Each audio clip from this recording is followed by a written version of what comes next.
Consider this line, straight line, as present moment. Now, every thought happens between past and future. Please listen. Actually, from morning I am giving you different truths about time. Now all those zigzag puzzles will fall in place if you just grasp this one. All thoughts, it can be as simple as feeling like having a cup of tea, or as complicated as politically strategizing for some victory. It can be as simple as wanting to have a cup of coffee, or as complicated as political strategizing for some victory.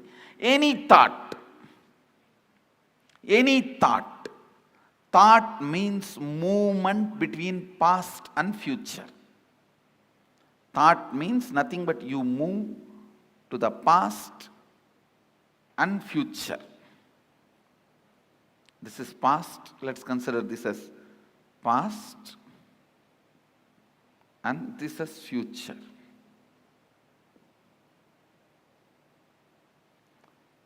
The center moment, present, where the present meets the past and future. That moment is now. This is that now. Present.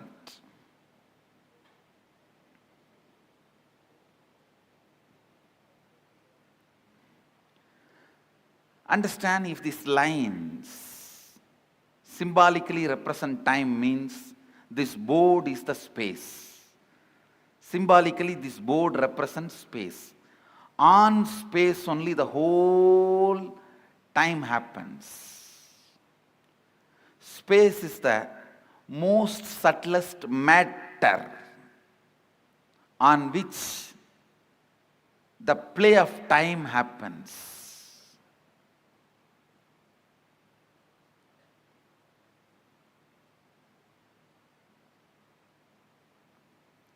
Just understand this example.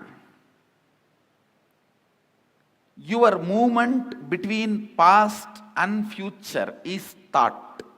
Like you jump from there to here, here to there to here, here to there to here. That is what I call your perception about you, life, your existence. Your existence is nothing but the movements. Because till you know your real reality, as of now, whatever you know about you is nothing but your thinking. Am I right? Is there anything you know about you more than your thinking? Anybody? If you know something more about you, more than your thinking, this seat is for you. See, whatever you know about you is all based on your thinking. So, I can very comfortably assume your thinking is your reality, as on now. Am I right? So, it is all about you jumping into the past and future, past and future, past and future. That's all is your thinking. That's all is your, what you call as you. See, what I call as you is much beyond than what you call as you. So now I am talking about what you call as you.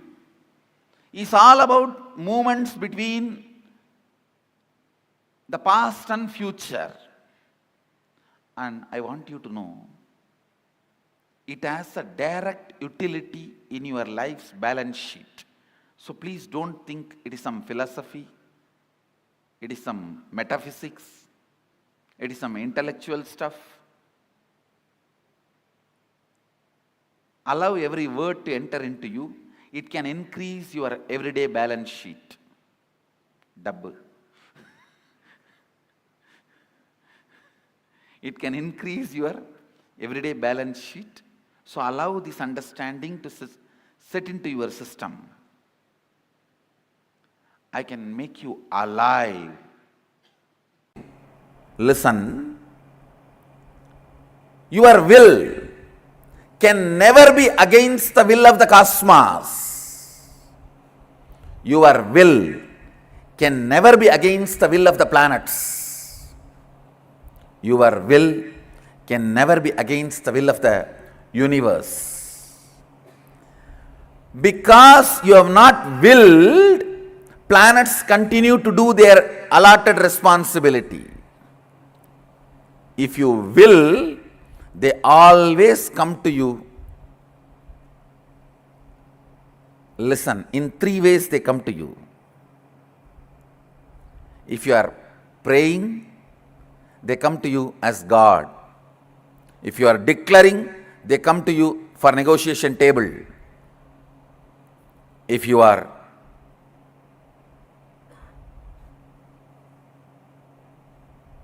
responding from the depth of oneness, Sadashivoham, they just do what you say.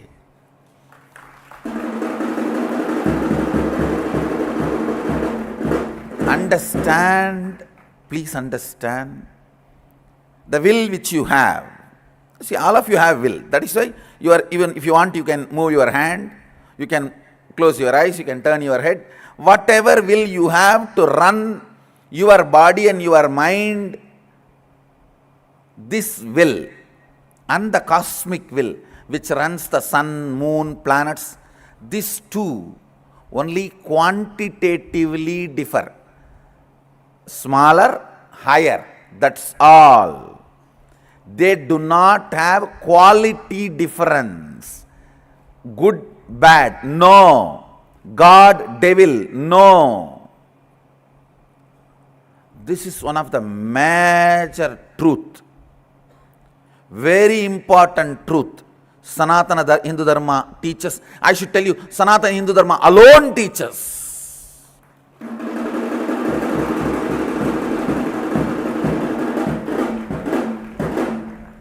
Whole Upanishad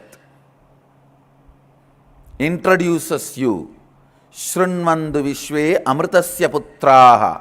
You are junior Putra, son of immortality. So there is only quantitative difference. You are small and that is high. Amritasya, the state of Amritatva is bigger and you are smaller. You are Putra of that. But nowhere it says there is qualitative difference. Understand? The ideas you cognize are very important for the realization and manifesting your reality. Understand? The physiology of the reality.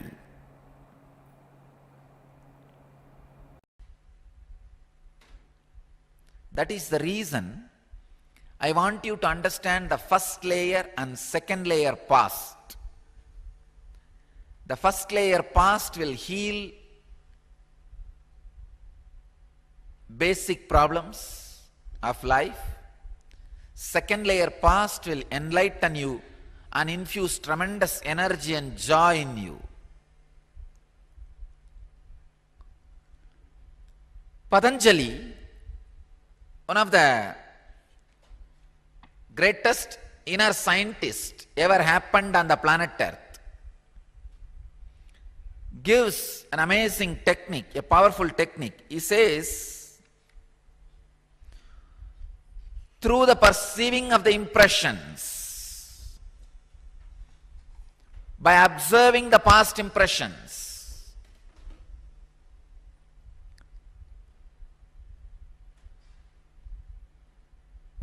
you can achieve the past life memory. I'll give you now the exact technique, what to do to open up your past life memory. You need to do this process at least for 21 days. Night before going to the bed, just sit.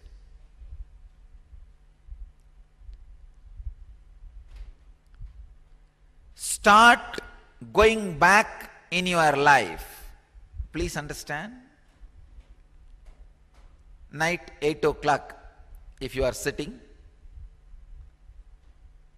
for this meditation, start from the moment you woke up from the bed, maybe morning 5 or 6 o'clock you wake up. From that time start, 6, then 7, then 8, then 9. From morning, just come down. Just not rethinking, reliving. I am not asking you to rethink, no. I am not asking you to review, no.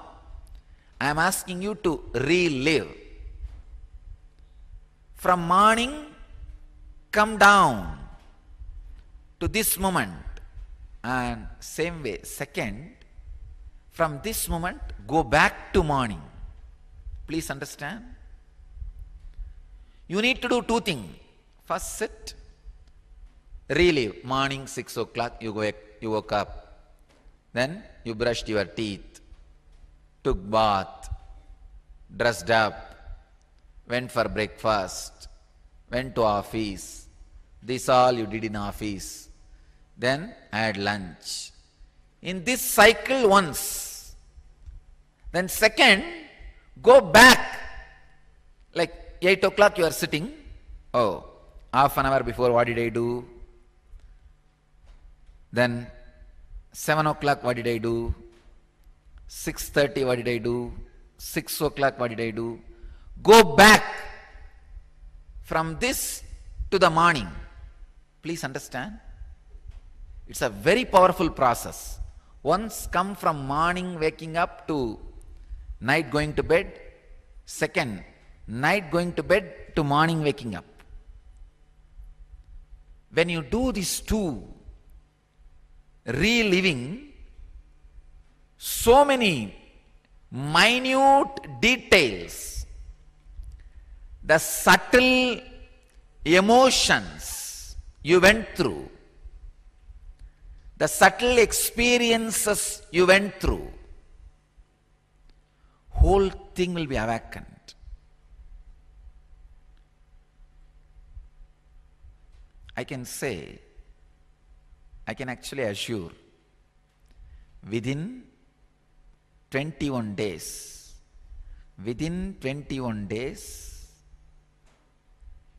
the whole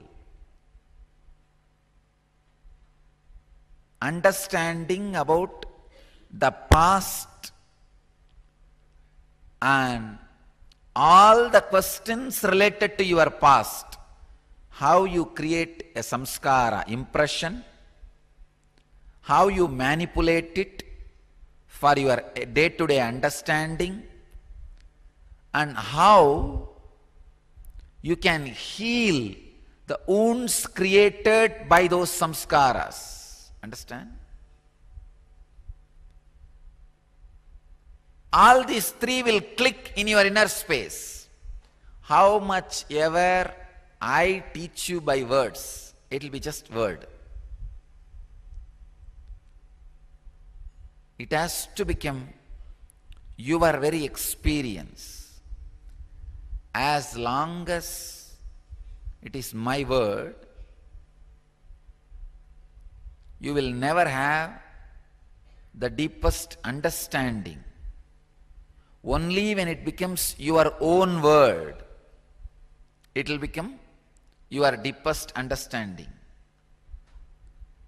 It's the exact technique. What Patanjali means by this word, samskara sakshatkaranat purvajati jnanam. Samskara sakshatkarana.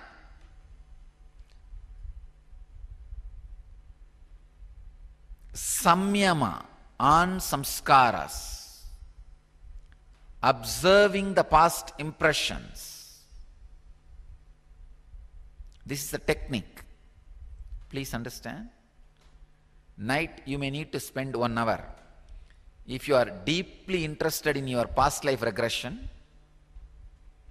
healing many traumas, phobias, fears you carry in your present life from past life. Go through this process. Sit.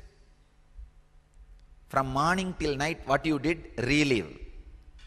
Then, from night to morning, what you did, relive. It will be same, but when you go through this way and this way, you will have complete new understanding how your impressions create your past. One more thing, you may think how going through my 1 day of past can reveal my whole life past for me. It will. You will see it. Your 1 day as the whole essence of your life. When your mental setup was created as a child, all the fears, greed, joy, guilt, pain, pleasure, anything is recorded. Every day you go through those experiences directly or indirectly in some way. So 1 day if you analyze, you will open up your whole past. Suddenly you will see the memories, incidents which you did not go through that day also will start opening up vividly, clearly.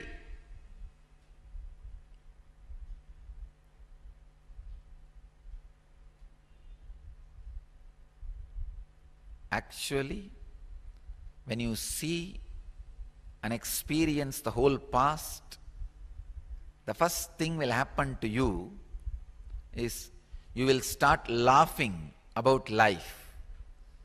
How foolishly you are doing the same thing again and again and again.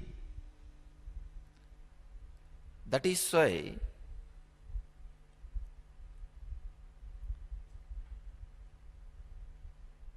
in Zen tradition, they call the ultimate laughter is enlightenment. Or enlightenment is ultimate laughter. Laughing at the whole foolishness. Actually,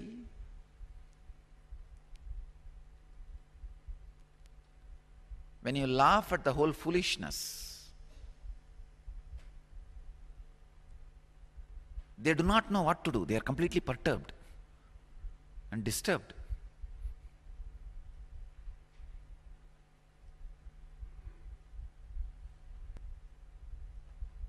Laugh at the whole mind and samskaras which is attacking you in the inner space.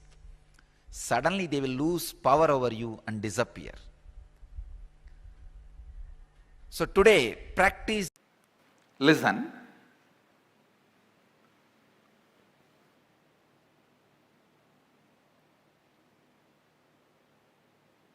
Consider this line, straight line, as present moment. Now, every thought happens between past and future. Please listen. Actually, from morning I am giving you different truths about time. Now all those zigzag puzzles will fall in place if you just grasp this one. All thoughts, it can be as simple as feeling like having a cup of tea, or as complicated as politically strategizing for some victory. It can be as simple as wanting to have a cup of coffee, or as complicated as political strategizing for some victory. Any thought. Thought means movement between past and future. Thought means nothing but you move to the past and future. This is past. Let's consider this as past, and this as future.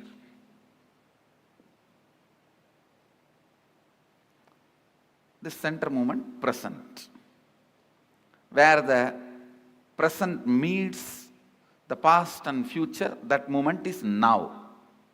This is that now. Present.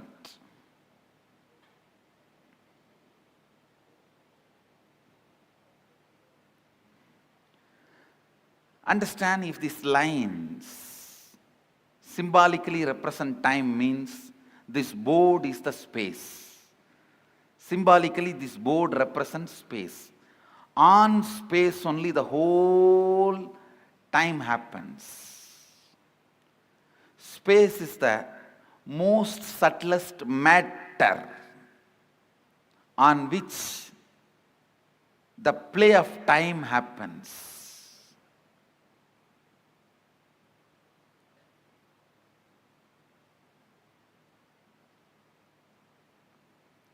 Just understand this example. Your movement between past and future is thought. Like you jump from here to there to here, here to there to here, here to there to here. That is what I call your perception about you, life, your existence. Your existence is nothing but the movements.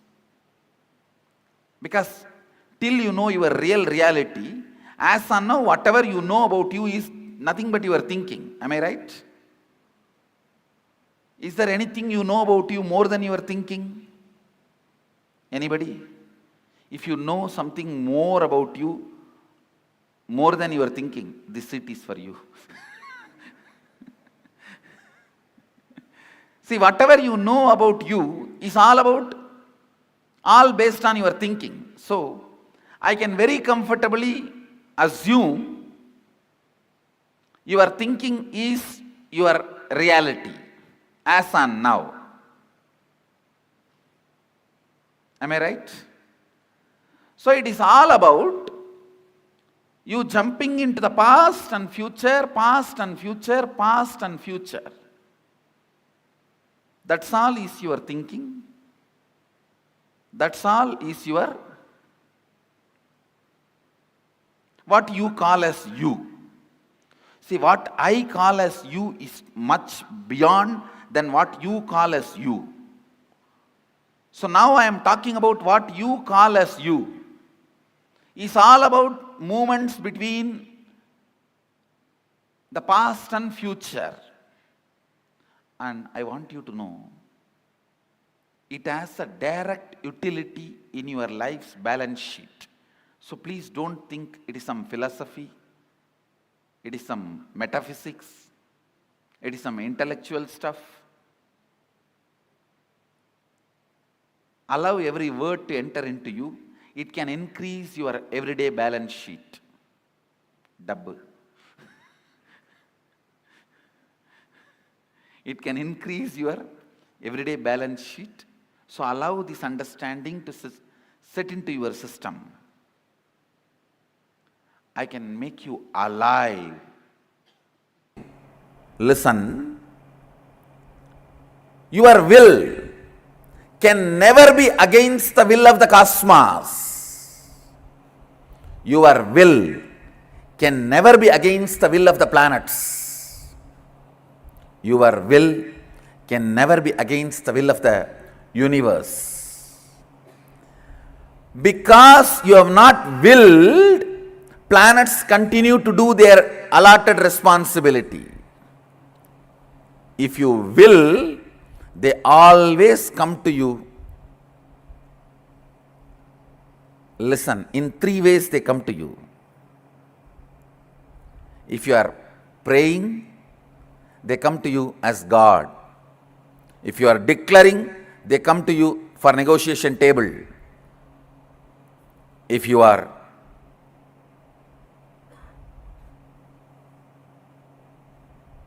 responding from the depth of oneness, Sadashivoham, they just do what you say.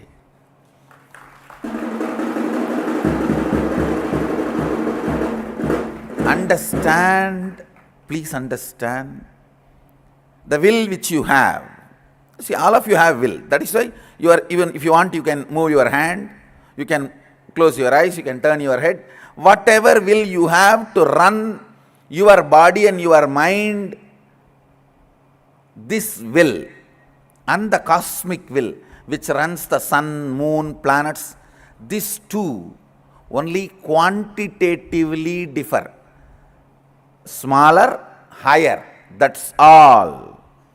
They do not have quality difference.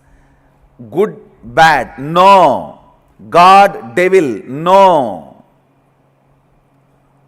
This is one of the major truth, very important truth. Sanatana Hindu Dharma teaches, I should tell you, Sanatana Hindu Dharma alone teaches.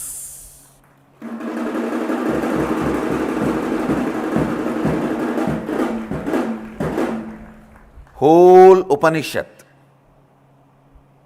introduces you, Shrunvandu Vishwe Amritasya Putraha. You are junior Putra, son of immortality.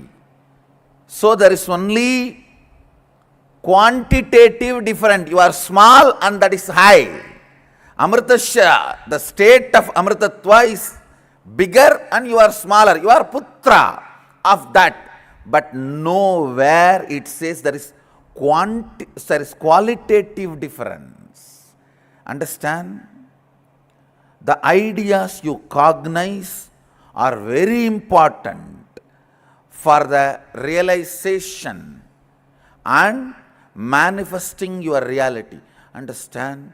The physiology of the reality.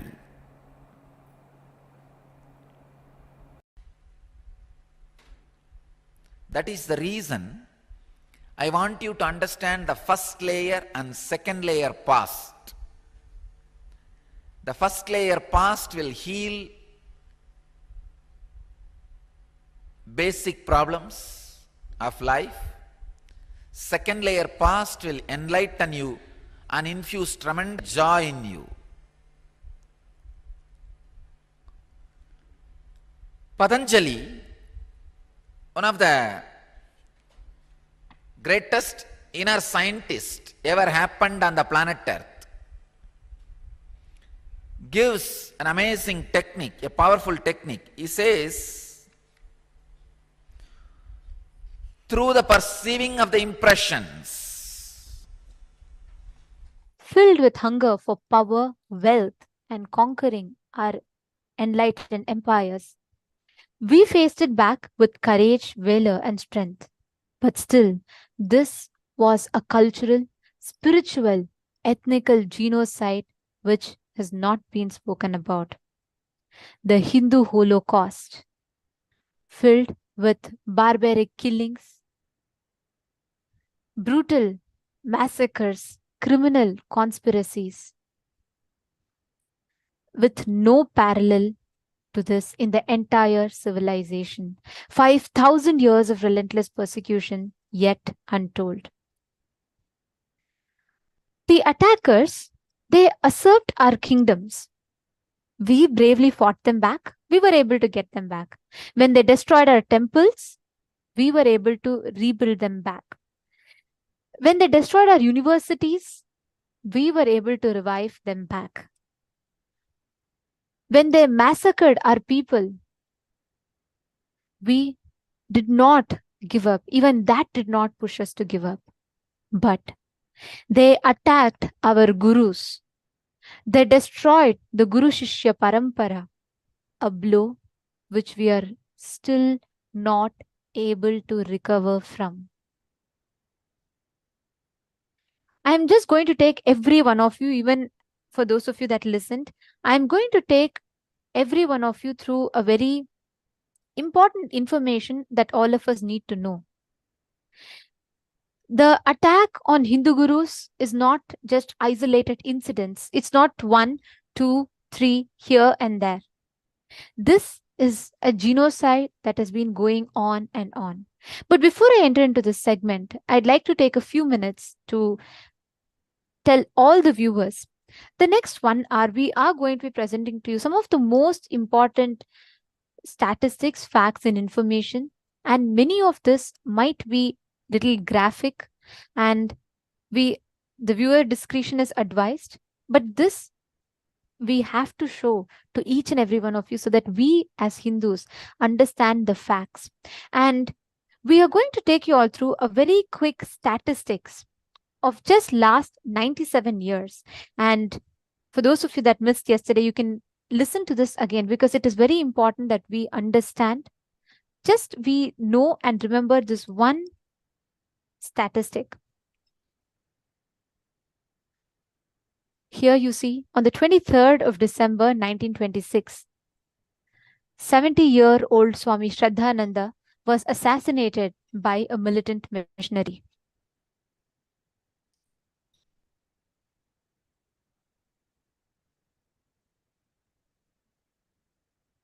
November 1966, during an anti-cow slaughter rally, 5,000 Hindu sadhus were killed in a police action.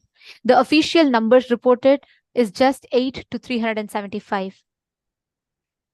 On 15th of February 1973, falsely accused and arrested was the leader of Ananda Marg, Sri P.R. Sarkar, and master, a great Hindu guru, who was poisoned in prison allegedly by the jail doctor. After recovering, he went on a fast seeking justice.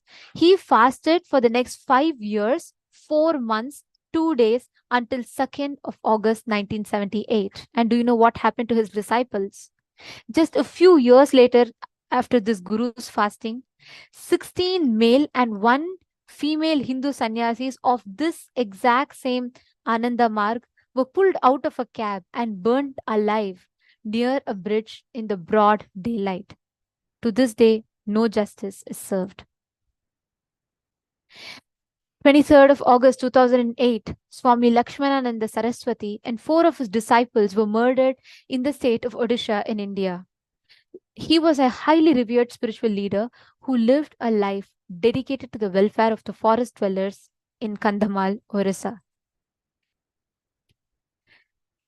21st February 2011, Swami Premananda was killed in the Kadalur Central Prison. He was imprisoned on the false charges of rape. Forensic evidence by the UK experts made it very clear, which was presented during the trial, proved his innocence. Later, the forensic experts even went on to write a book describing the detail of the court proceedings as a kangaroo court. To this day, no justice served. 1st September 2013, another Hindu guru and enlightened master, Asaram Bapu, was arrested on the false charges of rape. He is still fighting in the prison. 19th November 2014, 6 disciples of Sant Rampal killed, and he was arrested and he was sentenced to life imprisonment. Still no justice. I'm sorry, this is a little graphic, but 21st of February 2016, in the Panchagar district of Bangladesh, Hindu priest was beheaded, and I'm talking about 2016. Here, 22nd September 2015, Swami Avimukteswarananda was dragged on the street and beaten while he was performing his religious rites in the sacred river Ganga. 26th August 2017, 30 disciples of Hindu Guru Ram Rahim were killed in broad daylight. 27th September 2018, Palhari Baba received jail term till death on the false allegations of rape. He was a great yogi who lived only on fruits. That and hence his name, Phal Ahari, means the one who only eats fruits. 25th January 2019, Hindu sadhu mob lynched, and the lynching was justified, claiming he was a beggar sadhu. To this day, no justice served. 30th August 2019, Swami Tattva Bodhananda, a disciple of Swami Dayananda Saraswati and yoga guru Vedant Adhikari, was brutally sickled to death by the mob lynchers in Puducherry. 16th April 2020, two sadhus and their driver were mob lynched in broad daylight and brutally murdered. Their murder was telecasted live on all social media platforms. This video was circulated online. It's been 3 years. To this day, no justice served. 20th September 2021, the head of Akhada Parishad, the apex organization of 10 million Hindu monks, the largest of its kind, Mahant Sri Narendra Giriji Maharaj, was assassinated. This murder was falsely represented as suicide by Hindu music terrorists. Thousands assassinated. Relentless persecution on gurus still continues. In front of our eyes, in the broad daylight, our Hindu gurus are being attacked. Understand, the attack on Hinduism is not isolated incidents. The attack on Hinduism is not independent incidents that is happening here and there.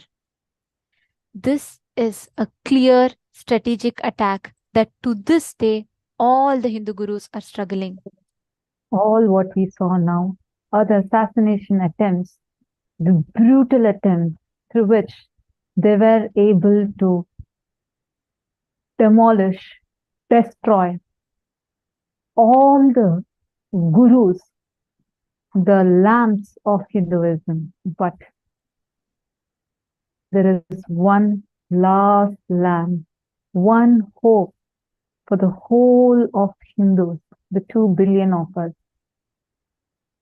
The one person on whom so far 100+ assassination attempts have been attempted.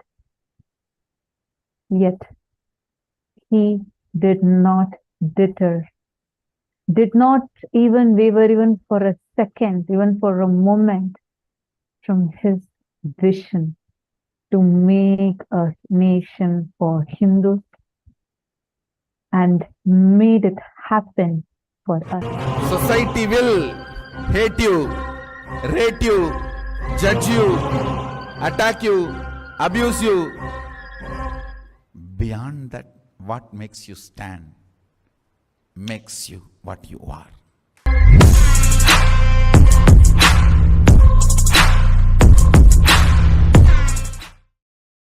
Every time I'll shock everyone by making it happen.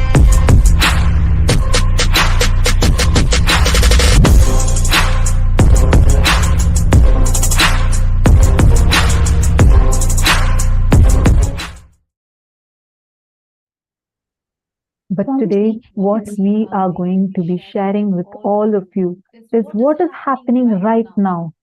Swamiji, the Supreme Pontiff of Hinduism, the only last hope for whole of Hindus. Today, we are going to be sharing with all of you something that's right now, as we are talking to you, what is happening and what has been happening, the whole conspiracy. Today, we are going to talk to you, share with you about the persecution, the genocide that has been happening against Hindus, what the Supreme Pontiff of Hinduism and Kailasa and Hindus at large have been facing. And why is this attack on Hinduism? Why is Hinduism being attacked continuously? It's very important that we know the answer for that. Hinduism has been the most progressive and the most advanced open framework where every single being can discover himself or herself. And this made us one of the most successful civilizations. Just the very fact that we are the longest surviving civilization and thriving civilization is a testimony for that. Our tall temples sing the glory of how advanced we were. And this made all the attackers who are based on power, who want to occupy that power, who want to occupy the wealth, who want to possess all of it, come behind us. And it is not, I am not talking about an ancient past 500 years ago. I have just shown you all the statistics of what's happening just the last 97 years. We can see how many deaths. To this day, none of them have received justice. And only because Swamiji was the loud and clear voice for all of this, Swamiji has been facing the attacks continuously. Before we enter into this, let's go back a few years before. We are going to go back to the year 2007. Much before this attack even started. We're going to go back and understand how exactly all this even began. And joining with us here, we have Ma Nitya who is Nityananda Ma. So, Nityananda Ma. You have been with Swamiji since 2003, almost 20 years. Yes.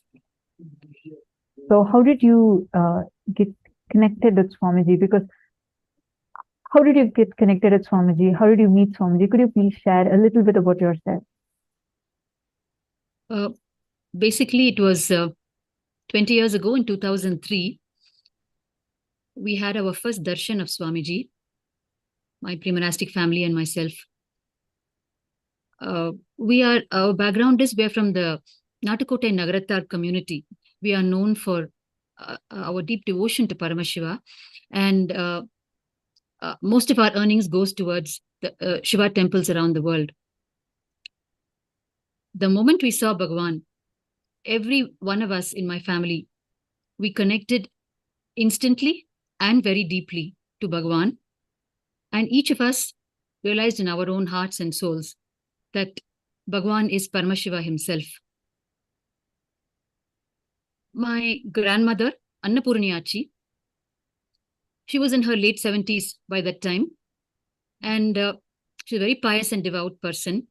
She herself comes from a very affluent business family, prominent business family in Chennai. I was watching her. She was in her last years. I saw that she was so keen and started following Bhagavan very keenly in all his travels within Tamil Nadu specifically. So that was how we started connecting to Swamiji.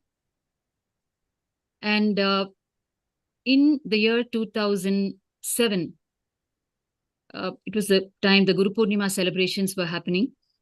And we went as a family from Chennai to Bangalore. At that time, my grandmother, Annapurniyachi, she went up to Swamiji in Darshan, and she expressed her wish to place a particular property that she had in Trishulam, where today the Kailasa and Trishulam stands. And she requested Swamiji that he fulfill her wish to see a temple for Paramashiva built there with a deity of Swamiji as Paramashiva. And she also placed along with it a personal wish for her own journey, which was Swamiji be present physically with her in her last few moments and liberate her. And Swamiji, without a moment of hesitation, he said, I will take care that both of your wishes happen. You be peaceful. So actually, the picture that we are seeing in the background of you is exactly that particular day, right? Yes, it is the 29th of July, 2007. I still remember the moments.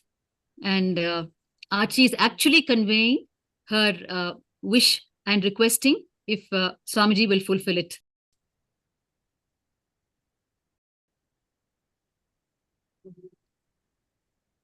So it was that time, that word that Swamiji gave to her, saying that don't worry, I will make the Paramashiva temple as won't happen, as well as be with you even even when you are in your last moment, even when you were about to leave your body, I'll be there with you.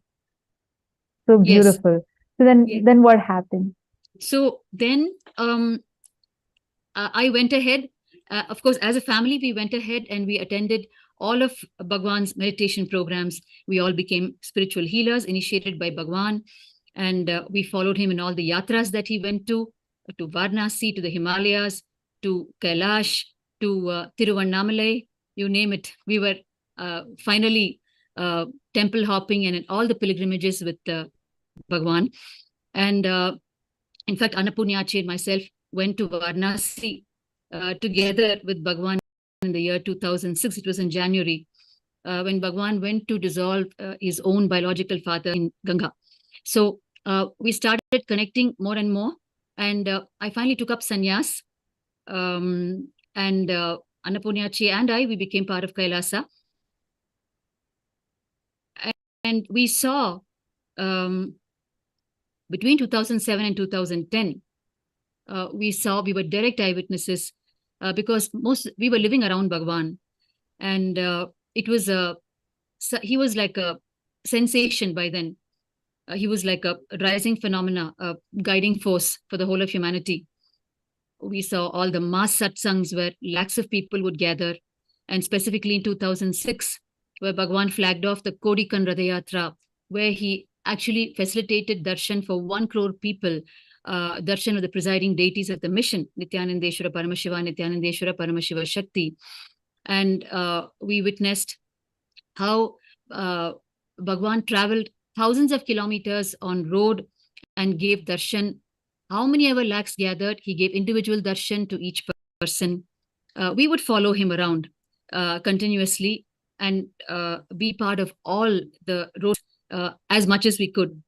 And we saw how Bhagwan worked with scientists when he went abroad on the world tours, and how he tried to bridge science and spirituality, because it is so important. When science is able to explain the phenomena of spirituality to people, then that is when a huge, so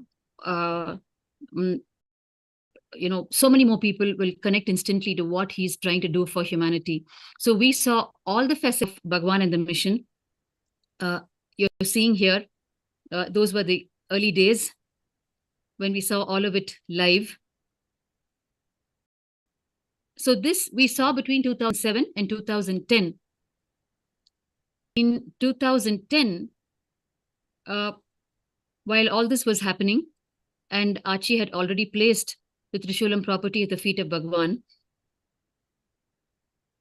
by then the Hindu Mesic elements were watching Bhagwan very closely, and they saw how he was empowering the Hindu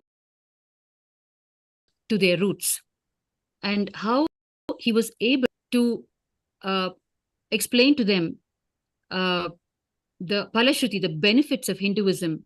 And they saw that he was very different from all other gurus, and they saw that he had the potential to revive Hinduism from his very roots after the Hindu Holocaust.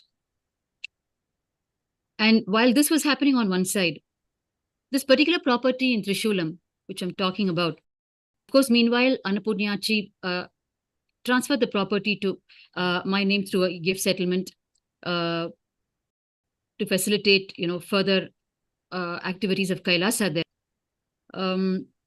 While all this was happening, the Hindu Mesic elements, this particular property caught their attention in 2010. Specifically, the Spice Trade group of people, they had acquired all the surrounding properties. This is strategically located near the Chennai airport. And they had managed to acquire all the surrounding properties. But this particular 3-acre property, they wanted it. They wanted to literally grab it for their own vested interests. And so their vested interest of somehow stopping the mission of Bhagwan, for obvious reasons that I just explained, coincided with their interest in the specific property.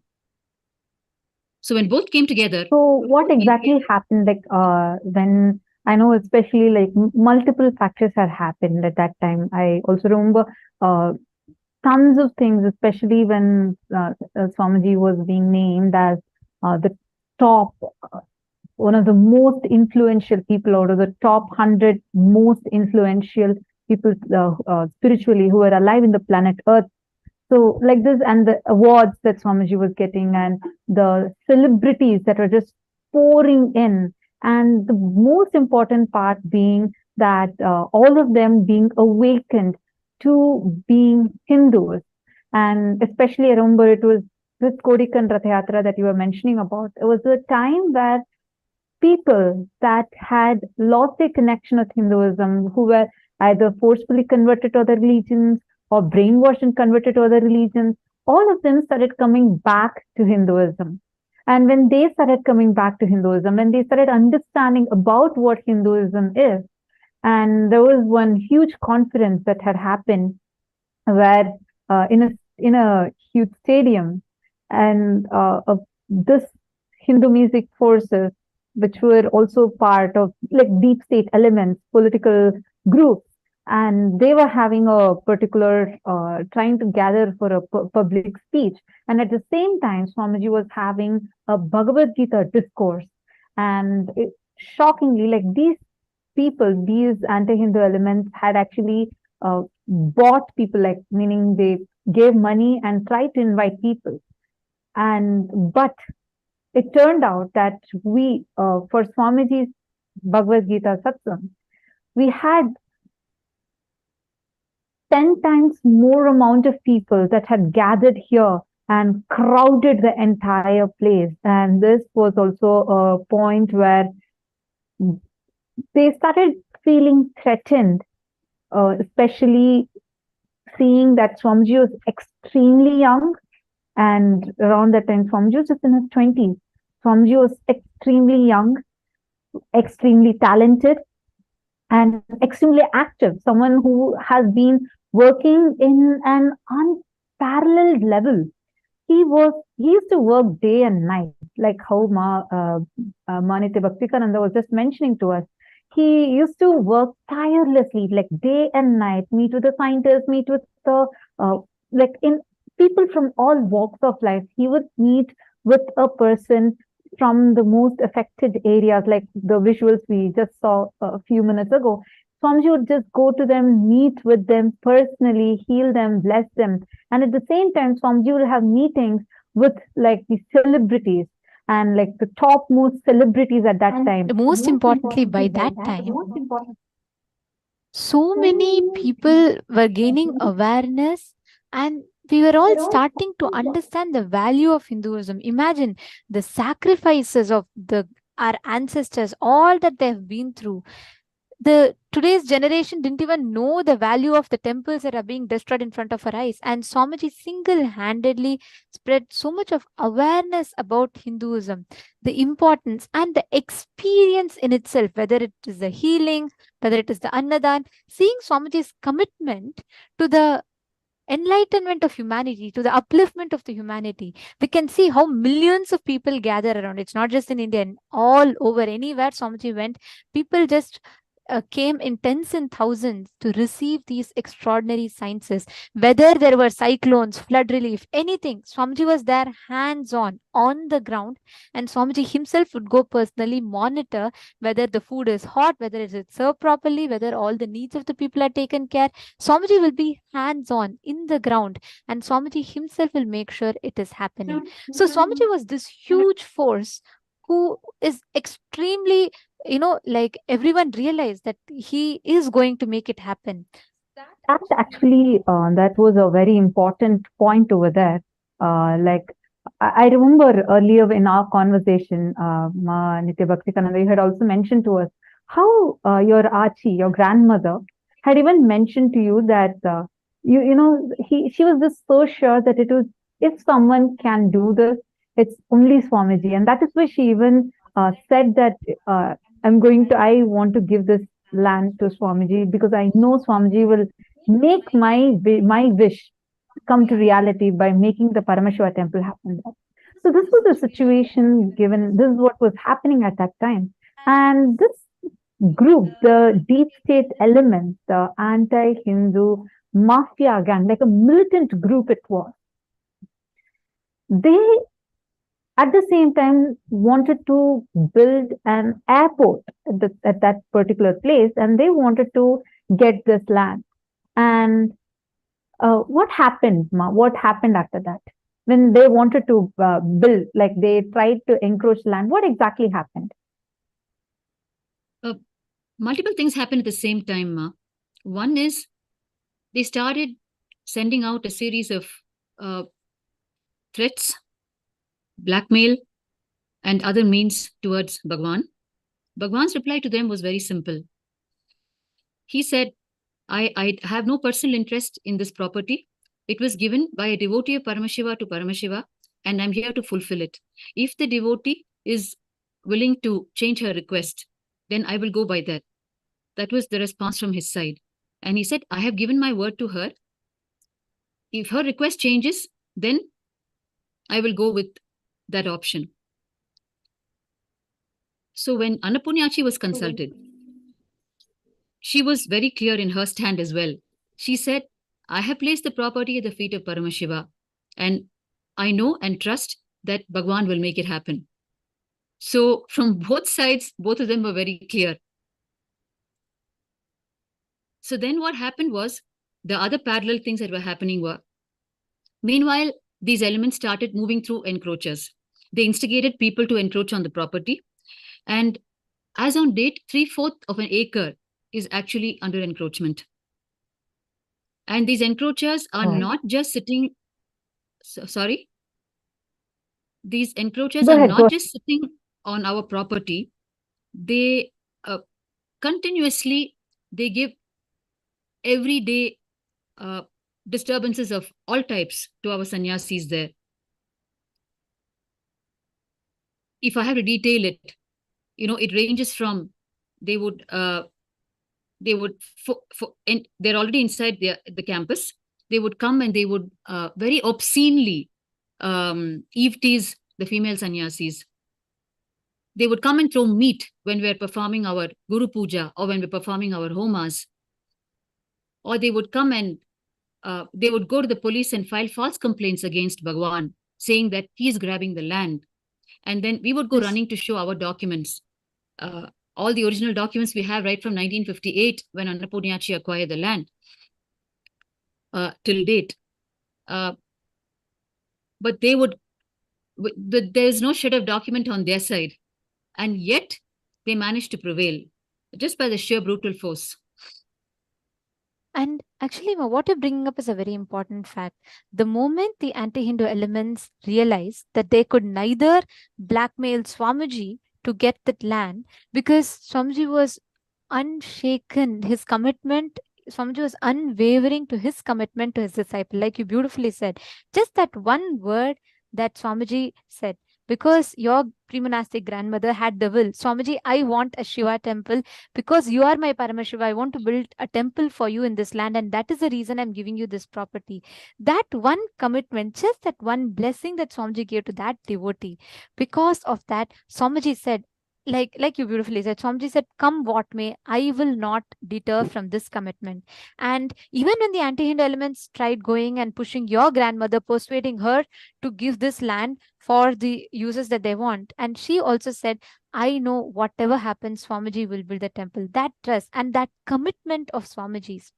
And when the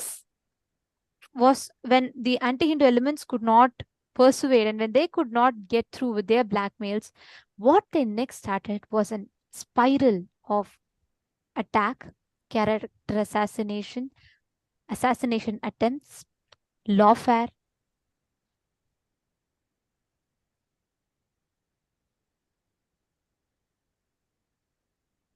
And continuously attacking the Supreme Pontiff of Hinduism, trying to break. There's so much of false news, character assassination.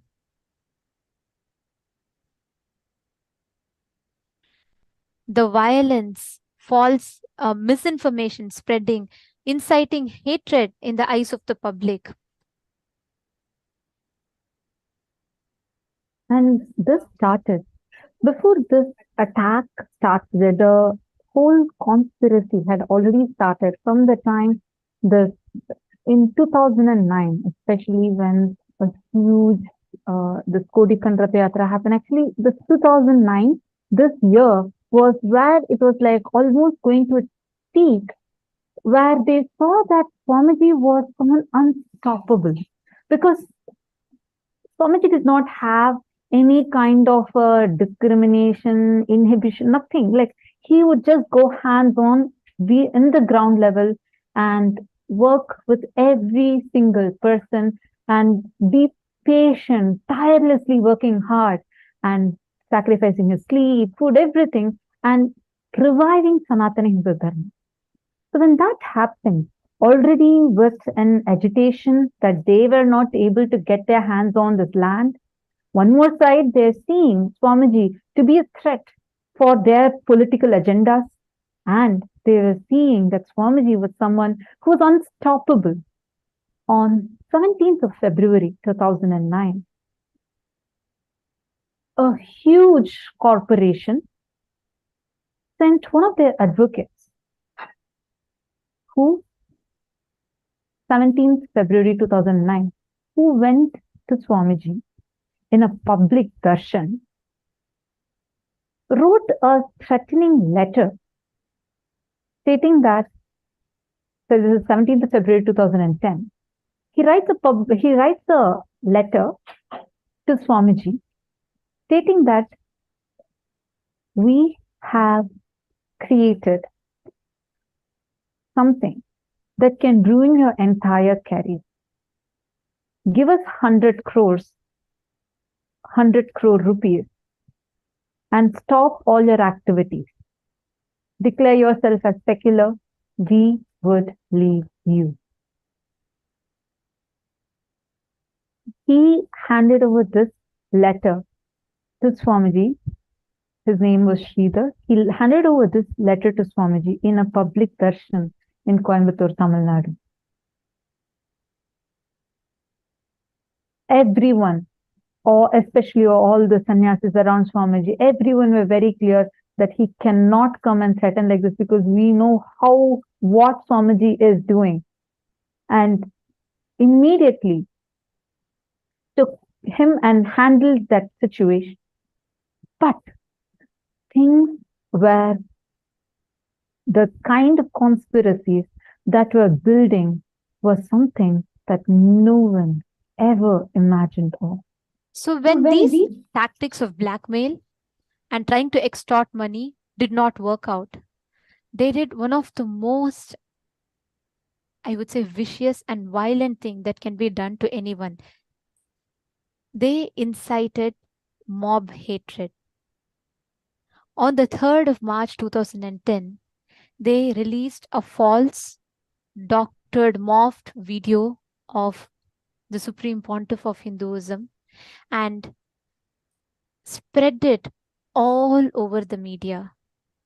That was on the 2nd of March. The hatred in the eyes of the public so that they can prepare a ground to justify the onslaught of attacks that they were to do on Swamiji. This reminds me of a very cunning strategy used by Adolf Hitler when he was attacking the Jews, when he was murdering the Jews. It is called the big lie. They tell a lie so big, so huge, and they never allow the public to cool down from that. This is a quote from the exact strategy that Adolf Hitler used. Tell a lie so big and never allow the public to cool off. Never admit a fault or wrong. Never concede there may be some good in your enemy. Never leave room for alternatives. Never accept blame. Concentrate on one enemy at a time. Blame him for everything that goes wrong. People will believe big lie sooner than a little one. And if you repeat it frequently enough, people will sooner or later believe it. This was precisely the strategy that was used on the Supreme Pontiff of Hinduism. They kept airing the morphed video so much so much and so much. There was so much of hatred, insightful content that was continuously spread on the media. And public was shocked because millions of people have experienced this healing from Swamiji and so much of transformation. But when continuously they kept repeating this doctored, morphed video in the media, the mass hatred was incited into the eyes of public. When you tell a lie so big, somewhere in some corner of your heart, you'll start thinking, oh, every media channel is telecasting this, and again it is repeating, then maybe there might be some fact behind it. And it is exactly that doubt that they look for to exploit and to justify, to set the ground for justifying the onslaught of attacks and persecutions that they were targeting and planning on Swamiji.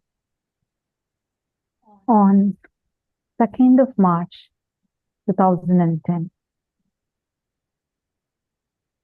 they plotted, actually it was a multi-pronged attack, clearly plotted criminal conspiracy. This was a crime. This is a crime against humanity. What had happened on that day? Very clearly, they first identified where Swamiji was. They first tracked down. It was actually just the previous day. There was grand celebration of Purnami. Almost 1 million people had gathered in the Tiruvannamalai Adinam, Kailasa Tiruvannamalai, where Swamiji was, and giving the satsang, the darshan, and doing a huge annadan. Annadan means where the organic food is served for people. A huge celebration had happened, and Swamiji was there in that campus. They had tracked this down. Just the previous night, there were goons sent to the campuses, just outside the campus of each of these places. The Tiruvannamalai Adinam, Kailasa Tiruvannamalai, where Swamiji was, and all the surrounding Adinam, wherever potentially Swamiji could go. All these places were marked, and goons were sent to all of these places. That time, just the very next day, please understand, no one has a clue of what's going to happen. In all the Kailasas, the services were continuing, annadans were happening, everything is going on. Next morning, 2nd of March 2010, the goons outside each of these Adinams were ready with weapons, things like acid eggs, stones, everything was there ready with them, ready to launch an attack. The main network, which was taking all of these, actually, it was a huge conspiracy. A group, a big mafia gang had conspired this together. We are going to show you a few of these faces.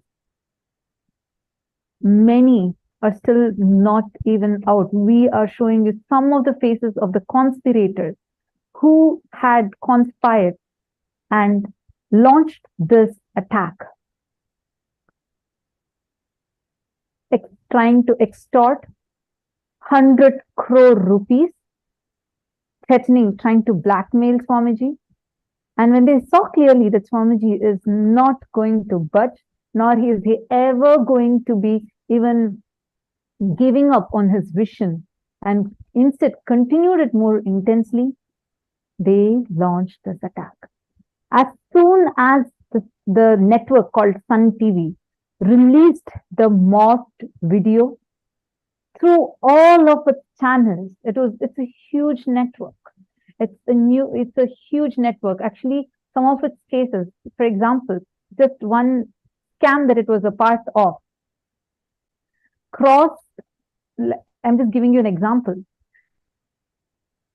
The scam that this particular network had done had even crossed GDPs of many nations. That kind of a powerful TV network launched this morphed video, ran it for 14,000 hours continuously.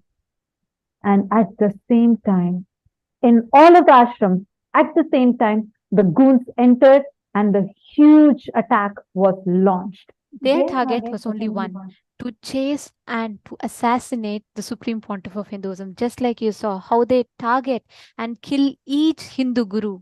Now they were targeting the Supreme Pontiff of Hinduism, Swamiji. You can see here, this is just from the 2nd of March to the 21st of April. Continuously, whichever place Swamiji went to, Swamiji was traced, tracked, pinned, and goons were sent to those campuses to attack and to destroy the campus. You can see here, this is just in a matter of few hours, right after the doctored video, the morph video was released, and it was kept repeating on the TV channels. The goons were chasing Swamiji.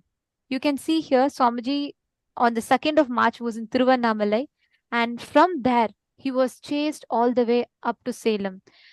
Swamiji, by the time Swamiji went, and within the next 3-4 hours, goons already tracked and they were there.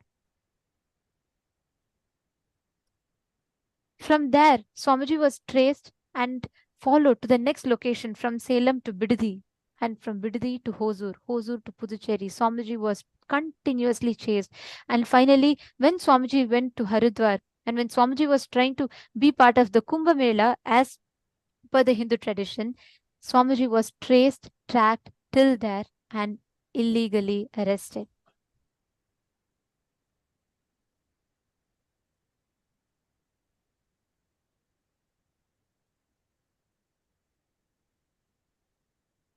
And I just want to tell a very, very important fact to everyone over here. This time, they just wanted to get their hands on Swamiji. All they were looking for is to get their hands on Swamiji. They tried. They went behind Swamiji. They kept chasing. One of the most gruesome, most cruel attack had happened at this point. When they were chasing Swamiji, when I say chasing, literally a huge group of mafias, thugs, goons, and media were hounding Swamiji, and they already tracked every possible place that Swamiji would go, and they had already launched their goons. Every time it was a narrow escape. Just to save Swamiji's life, that all the sannyasis around Swamiji literally had to take Swamiji to every different adinam possible. But the goons wouldn't leave. They had already infiltrated, they had already identified all the ashrams where Swamiji could go, and they were continuously behind Swamiji. And at one point, Swamiji had come back to Bidadi. In Bidadi, in Adi Kailasa, Bengaluru Adinam.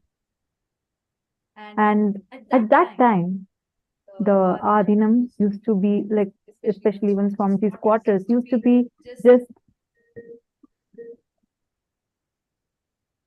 thatched roof. And they planned something really, really gruesome. They planned something really brutal. They started live telecasting on all their networks, all of a sudden, saying that Swamiji's quarters caught fire and he is there no more. And people started calling the Adinam. Everything seemed normal because no one was aware what's going on. Devotees are calling in, people are calling in and are inquiring what's happening, why is the ashram burning? People are saying there's no fire. Suddenly, a mob jumps in, lights fire in the quarters of Swamiji.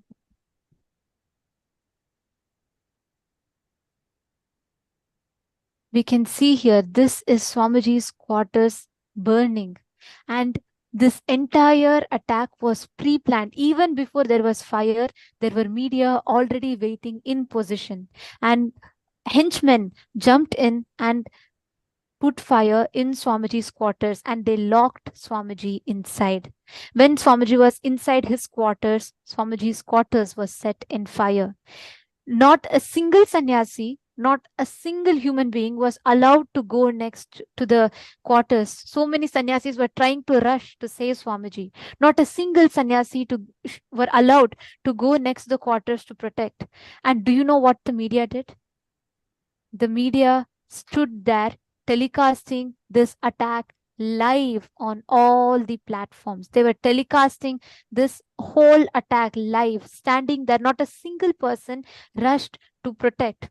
Not a single person went forward to stop, let alone them going. They didn't even let any of us sannyasis, any of the human beings to go next to protect. They were airing this whole thing saying Swamiji is burning alive.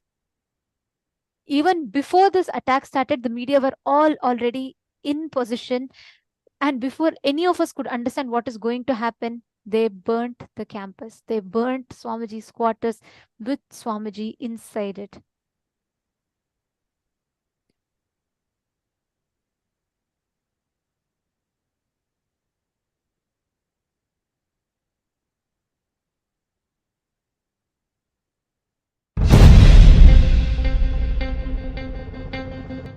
My name is Srinidhya Yogananda Swami. This is in 2010. The media telecast something wrongly about Swamiji. Like a group, like a lot of people, like 50 to 100 people with sticks, stones.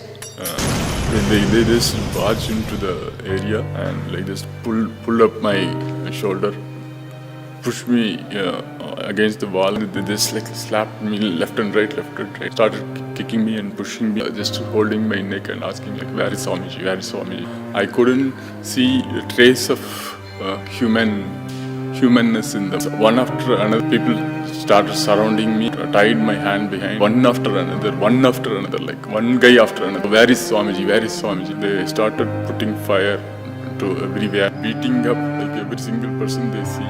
Even though the whole thing looked like a random mob activity, they were very clearly targeting Swamiji only. They were very well armed with all the fire ammunitions and petrol bombs. Such an organized manner. They were having like a camera crew also. They were so precisely, very clearly going behind Swamiji. They're just putting it on fire. Every single place where Swamiji could be, like they were like burning it up. They are actually going to kill the Swamiji.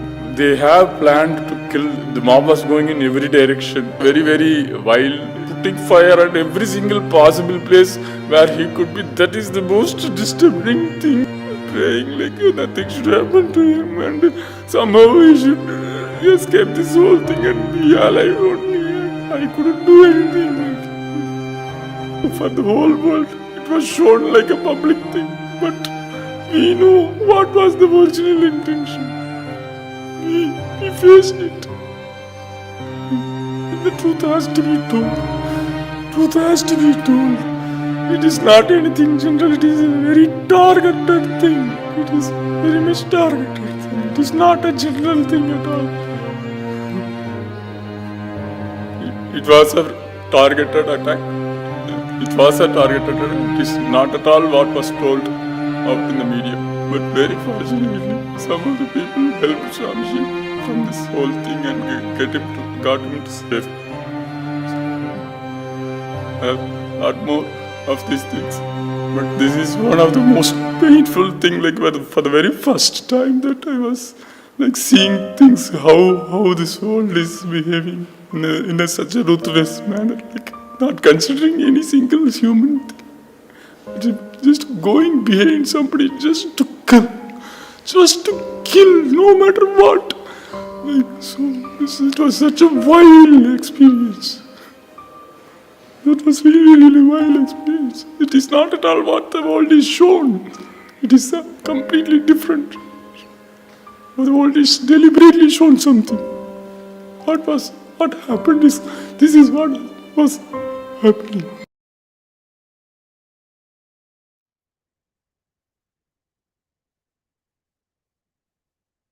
This, what we are hearing, every sannyasi over there who were in Adi Kailasa at that particular time,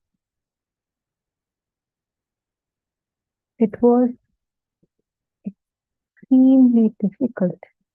It was really in front of our eyes. The very living quarters of Swamiji, where Swamiji was living, and at that time, they actually pushed Swamiji inside and they burnt the quarters where Swamiji was there. And they started announcing, saying that Swamiji is burnt inside, and they were looking for his body. Police were there, but they did not go and stop the fire. They did not go and stop the fire. Instead, they stopped the sannyasis who were trying to rush to protect Swamiji, who were trying to rush to go and put off the fire. But the police instead stopped the sannyasi. The henchmen that were there were trying to increase the fire. And on the other hand, the TV media network was announcing, saying that Swamiji burned here. The very same hands that served food to millions of people, the very being who walked so many people out of their deathbeds, who healed so many millions of people, was made to burn in his own quarters. Swamiji, all that Swamiji did, sacrificed his entire life from his young age, lived, breathed to serve humanity.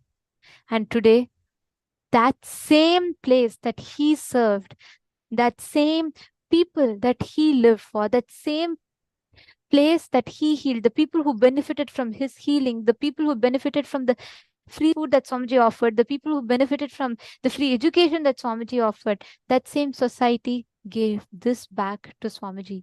An avatar who dedicated his entire life for humanity, this is what humanity gave back to the avatar. Telecasting this assassination attempt, murder attempt live, and inciting mob hatred, justifying. There is no crime, no victim, no complaint. But Swamiji's assassination attempt was projected live, telecasted live on all national media channels. If so many of you here, I see so many of the participants posting, saying it is very cruel and it is so heartbreaking. Ma Tatiana has posted, Ma Tanja Devane has posted, what cruelty. And Ma Priyatma Swarupini has posted, it is so heartbreaking. There's a lot of injustice and killing. So many of you have posted how pained you are to see it. Please understand, as long as we as Hindus let this happen, every guru that stands up for Hinduism will be attacked. We showed you all the statistics. Just last 97 years, how many gurus were killed. And Swamiji, as the supreme pontiff of Hinduism, Swamiji from his young age has dedicated his life for Hinduism, for serving humanity. And because Swamiji was such a loud voice, who was unwavering from his commitment for humanity, who was undeterring from his commitment to serve the humanity, Swamiji is being attacked not once, not twice. To this day, Swamiji is continuously being attacked. What can me or you do? If we Hindus, so many of you that are asking, what can you do for this? You want to do something about this. Please understand, as long as we Hindus choose to be criminally negligent or choose to be in ignorance about all the gurus that are being attacked and killed, The last hope for Hinduism is Swamiji. The only hope for Hinduism today is Swamiji. To this day, sadhus are being killed. To this day, Hindu gurus are being attacked. There is no voice. There is no justice. It is only Swamiji who took Hindu Holocaust and who even voiced the persecution on Hindus at the United Nations. If not for Swamiji, the sacrifices of all the gurus, the torture our ancestors went through will go in vain. To this day, Swamiji is standing as a shield, taking every single attack on himself. The attacks that our gurus have been through, the attacks that Hindus have been through. To this day, Swamiji is the hologram of all their sacrifice. Single-handedly, they continuously try to assassinate Swamiji, chase Swamiji. The hand, that very hand that fed food to millions of people, was denied food, illegally imprisoned. The very being who healed millions of people from their deadly diseases was tortured, was attempted to burn alive. The only response that Swamiji has given back each time to each of the attack is Sarva Parityaga. No matter what humanity did to Swamiji, no matter what people did to Swamiji, the only thing he gave back was more and more contribution. The only thing, do you all know, the first time, right after all these attacks happened and the bank accounts were frozen, there was literally, the sannyasis were shocked. Accidentally, one sannyasi managed through the bathroom window to break open that, to take Swamiji alive out of that, and that is why we all have Swamiji today here. Correct. It is, and everywhere people, in fact, the media was saying that they are searching for the burnt body. That's what the media was portraying. Fortunately, because of just through one bathroom window, the disciples, the sannyasis, saved Swamiji out of it and protected Swamiji, took Swamiji out of that place to safety. But media took the henchmen did not leave. They were hounding Swamiji even after that. You all should know, even when Swamiji was illegally arrested and tortured, the first statement that Swamiji said was, the Annadan should not stop. The services we have committed to humanity should not stop. Their Swamiji's only response was, I will not deter from my commitment to humanity. Even at this point in time, they continuously blackmailed. You just budge to our demand.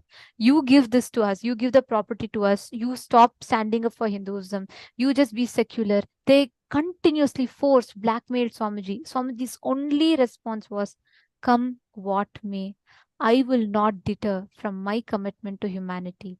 I will not deter from my commitment to my disciple. It is that Sarva Parityaga, that one Tyaga of Swamiji that continuously he does again and again and again, that all of us Hindus, today so many of you posted how you enjoyed the past life regression process. So many of you posted how you enjoyed so many different experiences that you have been receiving from the program. It is that one Sarva Parityaga of Swamiji, it is his sacrifice that today all of us are able to enjoy. Understand, right now, we really need Kailasa. We have not even started, we have not even actually even touched the tip of the iceberg of what Swamiji has gone through, just for the sake of all of us. Understand, it's high time. Each of the gurus that we saw, every single assassination that we saw, understand, all of these groups are targeting Swamiji. And this has been going on for 13 long years and it's still continuing. We're going to share further more details with you, but please understand, right now, it's an emergency need, a necessity. If we want to protect the last lamp of Hinduism, it is really needed, one, to protect the supreme pontiff of Hinduism, and for all of the Hindus, the only thing that Swamiji is standing up for is to make a nation for Hindus, to give protection to Hindus, so that this onslaught of assassinations, murders of Hindus, Hindu sadhus, Hindu gurus will not happen. For this, we need Kailasa. And for that, we need the seed money for Kailasa. It is very important. Unless all of us come together, unless all of us unite, unless all of us stand up together, this is not possible. Single-handedly, as one person, sacrificing everything, everything. He didn't deter at any point till now. Continues with what his commitment for humanity is. All we can do, the least that we can do is what we can do, the sarva parityaga of it. Offer what you can. We need to have Kailasa. The seed money of Kailasa is needed. As Hindus, we need to unite together, become founding fathers, founding mothers of Kailasa, make this nation for Hindus. We need to have this. This is a very, very, very important thing, and you have that power with you. It is not the activism of all the terrorists, but the inactivism of the good people, inactivism of the good Hindus. That is the real crime. Our criminal negligence, our negligence is no more normal negligence. You cannot call it as negligence. It's criminal negligence. Right now, it's the necessity of the hour. In the world, there are 2 billion Hindus, yet not a single Hindu nation is there. It's really needed that all of us come together. It is necessity that all of us come together, united, and make Kailasa happen. We request all of you, every single one of you.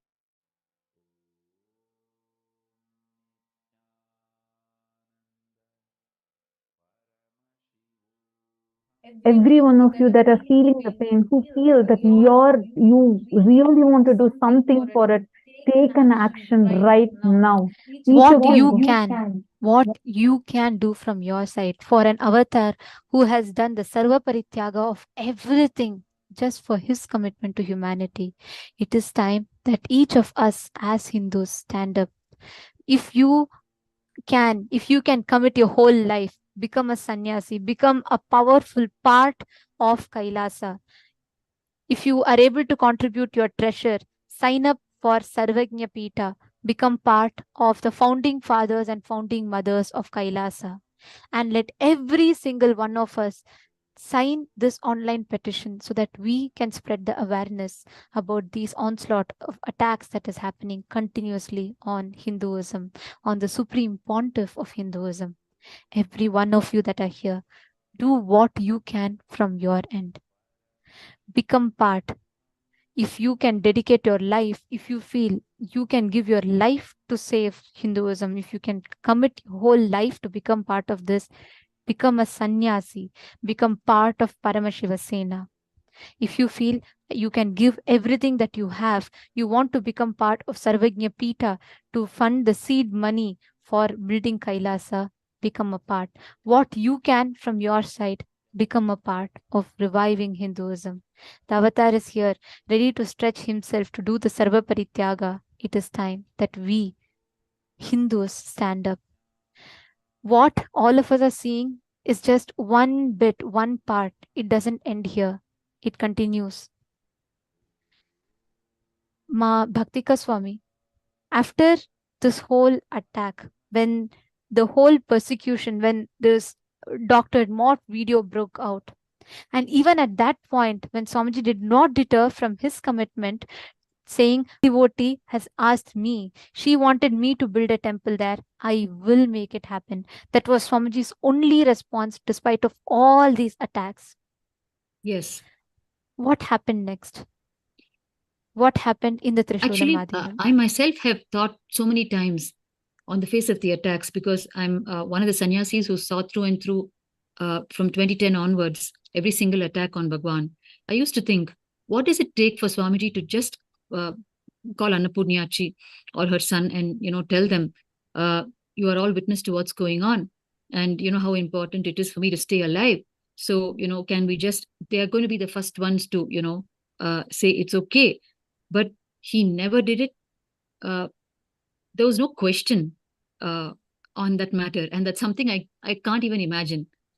That was one thing. And subsequently, in 2013, Annapurnachi took very seriously ill, and Bhagwan actually traveled all the way from, amidst all that was happening, Bhagwan traveled all the way from Bangalore to Chennai, and he fulfilled in front of our eyes. I was fortunate to be part of that trip. He fulfilled his second boon to Annapurnachi, that he will be there physically when she left the body. It was Amavasya, I remember. The waxing period of the moon had started, and we got intimation that Annapurnachi was very ill, and Bhagwan said it will happen when Amavasya starts, because that's the good period for the soul to leave the body. I will be doing it myself.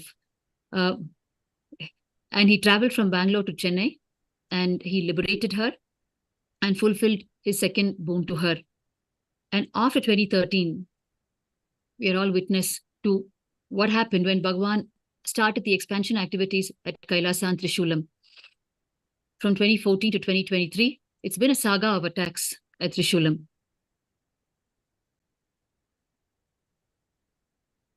And Swamiji did not shake in his commitment. And when Swamiji was very clear that he is going to fulfill the boon that he gave to your pre-monastic grandmother, and all of you should know, true to Swamiji's commitment, Swamiji revived the Trishulam Adinam. There's a very beautiful temple of Paramashiva called Trishulanadar in that very place. And despite of all these attacks, just because of the commitment that Swamiji gave to that one being, Swamiji revived and built that temple called Kailasa Trishulam Adinam. And Swamiji started training our sannyasis to do annadan, to do all the services through that temple. And do you know what the society gave back for all the tyaga that Swamiji did? And without giving up, Swamiji continued to contribute. And this is what the society gave back to him. From 2017 up to 2023, from 2014 to 2023, like I told you, it's been a saga of attacks at Trishulam.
Sannyasis and Adinavasis of Nithyananda Peetham, Trishulam Adinam, was once again attacked on the morning of June 18, 2017, attempting to murder and rape the Adinavasis, completely destroying the property of Nithyananda Peetham, Trishulam Adinam.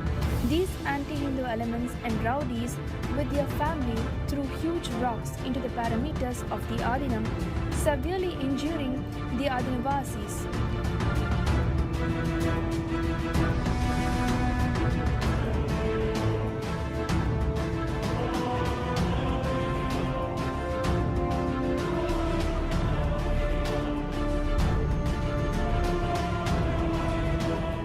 Our property worth lakhs was completely destroyed.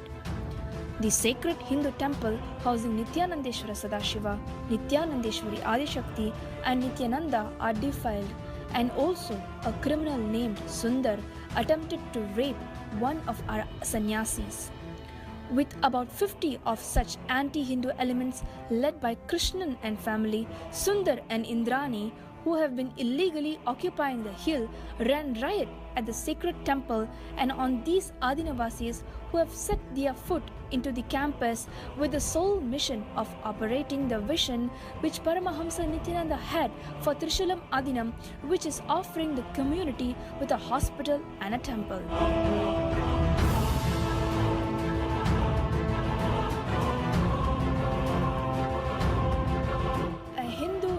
Of Nithyananda Sangha, founded by a Hindu guru, was established in over 80 countries with the sole mission of reviving Hinduism, along with his Adinavasis today, had been brutally attacked with the attempt to murder, attempt of rape, destroy our temples, destroy our lakhs worth property, beating up our sannyasis, throwing stones and trying to kill them.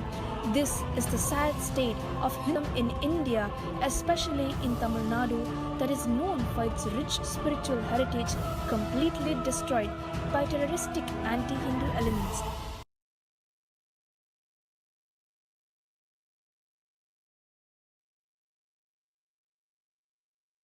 You see the violence? Imagine the mob broke the temple into pieces. Our deities were broken. You all saw how the Ratham was upturned.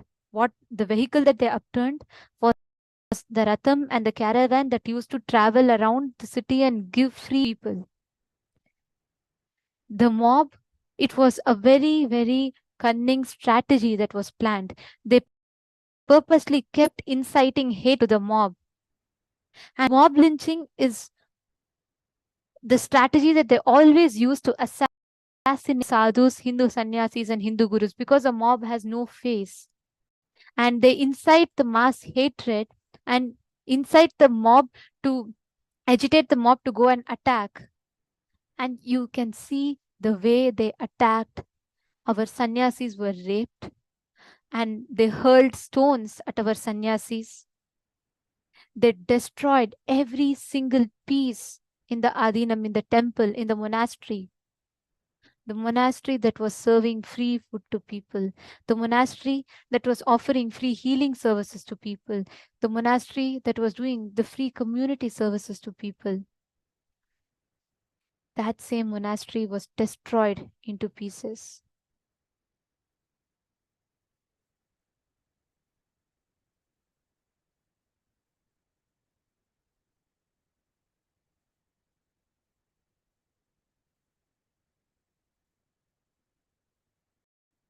I was there in 2017 at Kailasa and Trishulam.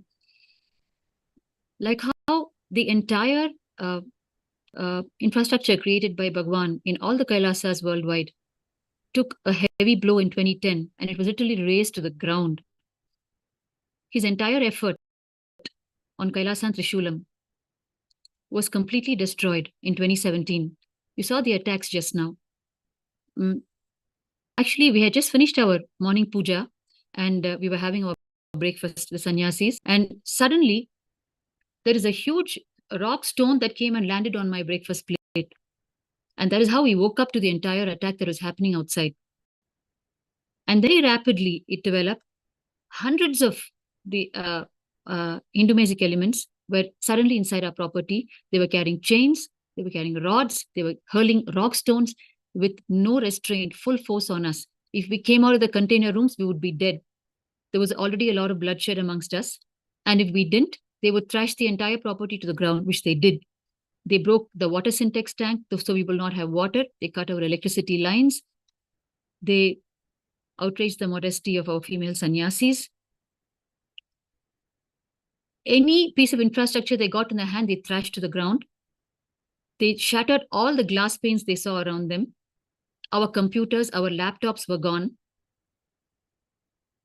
Our vehicles you saw in the videos just now, they not only shattered the glass panes and broke and beat the vehicle, they actually ensured they toppled the vehicles around. And they broke our deities. Yeah, and so much of violence was there. How was it for you by being inside? All that you wanted was just to be a sannyasi, a Hindu sannyasi, stand up for Hinduism. How was it that when you were there, when you're standing, when you were inside over there, and they're in front of you, they're literally your life is a threat. Men are barging in, raping our women, sannyasis. How was it for you at that time, and how did you feel? Like, I'm shaking just seeing these visuals when you were there inside, and when you were there experience the whole thing firsthand. They're breaking our deities.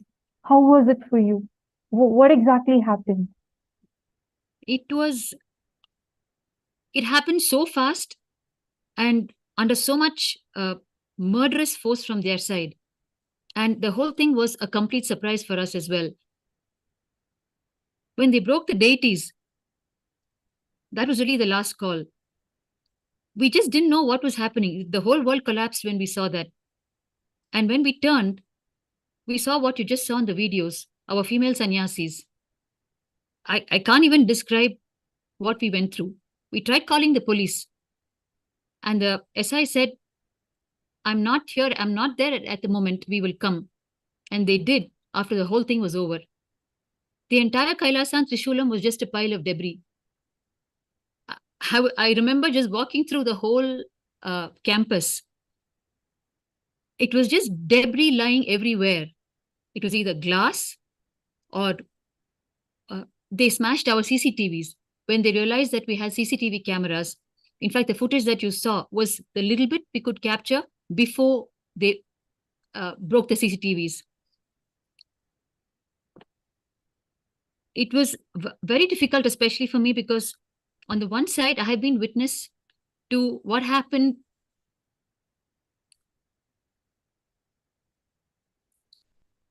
right from 2007, when Annapurnyachi requested Bhagavan, and I saw from Bhagavan's side, the humongous effort he's been putting in just for the one word he gave to one devotee in one corner of the world. And I was also witness to the scene where he personally traveled 500 kilometers to liberate her soul, to keep that word of his to her. And for me, I had taken on sannyas to serve humanity, and particularly Kailasa and Trishulam. I was so happy that my pre-monastic community had taken that step. My grandma had taken that step to give the property. So it was like everything was collapsing on all sides. And I was like, what is going on? And again, what I saw was, on the one side, for me, it was a complete shattering of Swamiji's vision.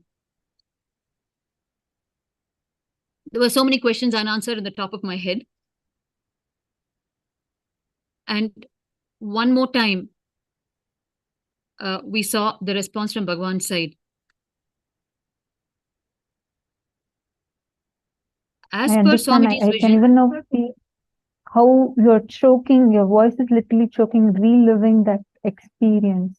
Because especially given that this land was donated by meaning your grandmother, as you were mentioning, your grandmother's, there's that one commitment Swamiji gave to your grandmother, and you had donated that well, like it was, and you were there as Swamiji Sannyasis being there, and in front of you, they're grabbing the whole thing, demolishing our deities,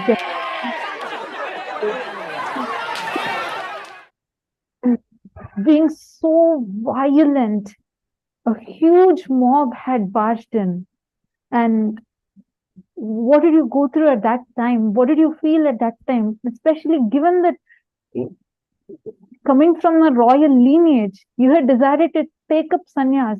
Just seeing the dedication that Swamiji had for Hinduism and the way Swamiji is reviving Hinduism, how did you feel at that point? And you are there. All Swamiji wanted is to serve humanity, and this is what humanity was giving back to Swamiji. How did you feel inside of you?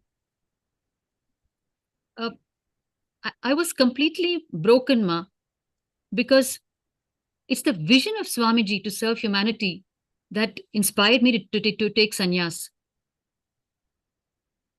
And after I started living around Swamiji, I have been direct eyewitness to his 24 hours of untiring work day after day after day. I've seen him heal people till 1 in the night at the Chamundeshwari studio in Bangalore. And then he would travel all the way to Biddi, from the city center in Bangalore to Biddi, where Adi Kailasa, he was just establishing it. And he would spend the entire night walking around energizing the land. And then early morning, he would go under the banyan tree because the villagers would have gathered by then for free healing from Swamiji. The villagers knew that one touch from Swamiji would heal them completely. He would heal them. And all this with no food. He would go back to the city center and he would again start attending to the people at Chamundeshwari studio in those days. I have seen all of that since 2003. And it was all of that that inspired me to take up sannyas. And for me, it was the entire inspiration is Swamiji's vision. And I know that sannyas is the way to make it happen, to be part of the vision, to be part of Kailasa. Because that is what is going to solve individuals' problems and global problems. So my sannyas itself has been inspired by Swamiji's vision for humanity. And while all this was going on in the head and what met the eye, it was just a stark contrast. And I was just completely helpless and broken. And like I said, they had just raised the whole of Trishulam, Kailasa and Trishulam, to just an expanse of debris. And this happened not once. I can understand. And yes. Yes, one of, like you're saying, a very important point. All the campus, the entire monastery campus, which was serving people, was completely destroyed, razed to grounds. There was no one to protect the monks. There were no one to protect our female monks who were getting raped. You all can see how the buildings, the monastery campus is being broken. Men, women, everyone as a mob gathered together, shattered the entire monastery campus into pieces. The same campus that was serving people. You all can see the pictures. How our deities were broken. How the rathams that used to serve the community around was shattered into pieces. This was the state of the entire monastery campus. When a mob attacks, they say that a mob has no face. The entire mob, with so much of violence, barged into the campus, broke things, shattered things into pieces. And this is happening to this day. To this day, we have not received the justice. Continuously being attacked. The very same temple that is standing and serving the humanity continuously is being attacked.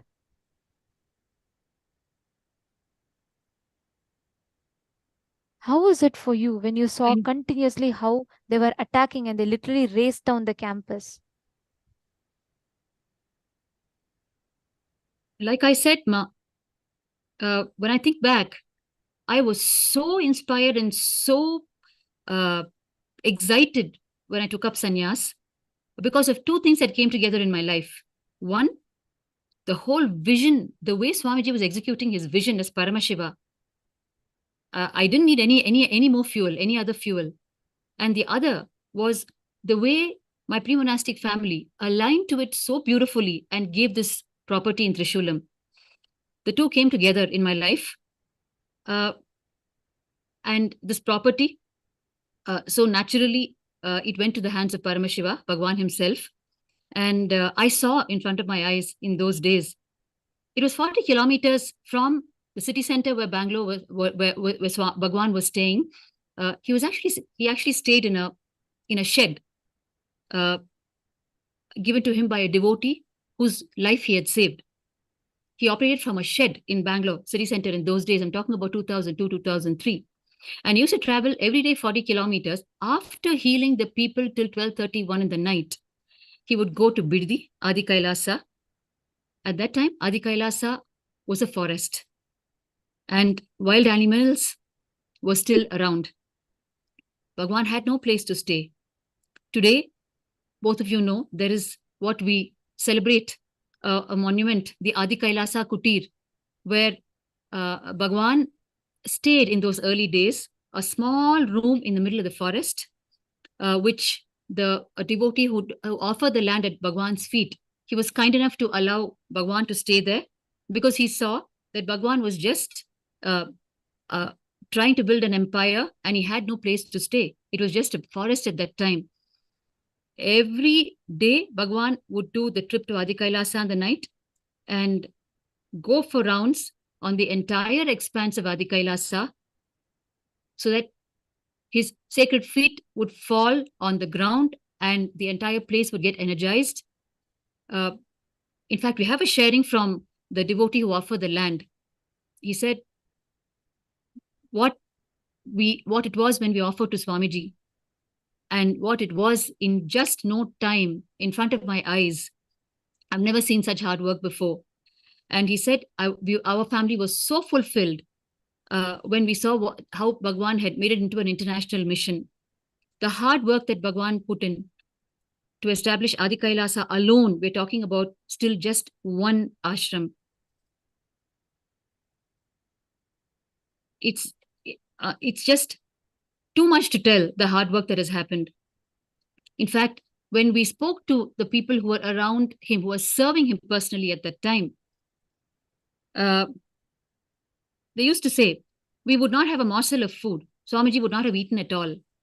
And yet, whatever came to him as offering from the people who took healing from him, just fruits, we would want to preserve for Swamiji to eat. But he would immediately take them and give them to the next person who came for healing. That was how Bhagavan operated it at that time. So I had seen all of that. And what met my eye in Trishulam was really very, very tough to digest because so much injustice, and especially for me, who was an eyewitness right from the beginning of the entire mission. I was very angry, to be honest. More than sad, I was angry. I was completely powerless. I was completely helpless. And I was angered even more that the authorities, the officials who should have been there and avoided the whole thing were not there. I was very angry with the people who were attacking. I was very angry at everything around me. And so much was going on in my mind about what I had seen of Swamiji and what society had taken from Swamiji, continuously taken from Swamiji, and what it was giving back. And then, of course, I had to tell myself, my sannyas itself was inspired by Swamiji's vision for humanity. I wanted to serve humanity, and I saw the best way to do it is through Swamiji's vision. And in fact, I expressed that to him way back in 2003. And I immediately took the decision whatever my parents had in my name, the wealth of society and all of it, and whatever they had collected for my wedding, which they were thinking is going to happen. I just so blissfully, offer it at the feet of Bhagwan. And of course, my parents, although they were hoping that I would get married, when they saw the commitment of Bhagwan, and when they experienced Bhagwan firsthand as Paramashiva himself, and when they saw the extent of the contribution and the difference Bhagwan was making in millions of lives, and when they saw how inspired I was by it, they quickly aligned to my change of decision in my life. And that was how the whole thing evolved so naturally. It evolved so naturally because of Bhagwan's, the way Bhagwan was prevailing at that time. Obviously, two things. One, the Hindu Messic elements saw the whole thing and understood that it's huge. Same way, my parents also, they understood that it is God's own mission. And therefore, it was a smooth transition for me. So you had offered whatever wealth you whatever you had saved for your wedding, you had offered. Your grandmother had given this land, especially as you had mentioned earlier, with that one commitment saying that, Swamiji, I know only you can do it. I know only you will be able to do it. She offered this land, this particular land to Swamiji. She offered, here is a picture on the day of Guru Purnima in 2009. She offered it to Swamiji's feet, and she even told 2007, Swamiji, yes.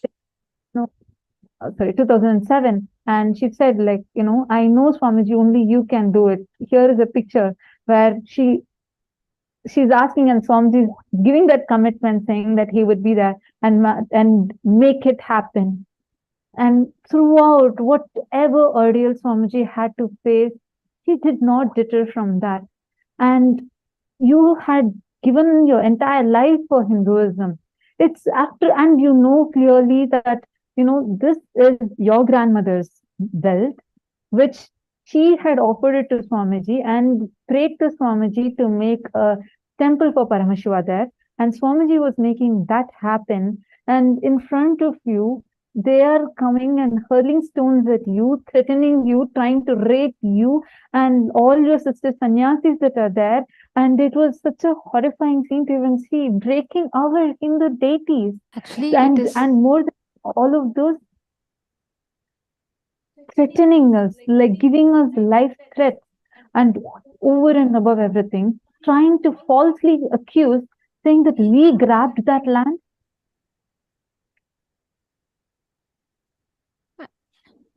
This, basically, Ma, if you see, it's been the same thing for us across all the attacks in all Kailasas worldwide, calling Bhagwan land grabber. Here I am, the rightful owner to the property, and I have all the original documents with me, and I'm able to produce them to any official at any point in time, and I've been doing it consistently on the face of the attacks. But just the sheer brutal force of the Western interest forces, it's still able to prevail. That Swamiji is able to continue with the mission is because he is who he is, Paramashiva. But that the brutal forces are still able to prevail over such heavy documented evidence is just shocking to see how the system works.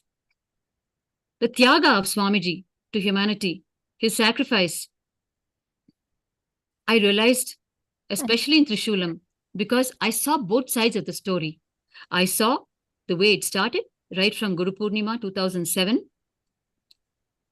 from Annapurnachi's side, and I saw from Bhagwan's side his utter sacrifice to make it happen. Every time the property was thrashed, Bhagwan restored it and told us that ours is only to give.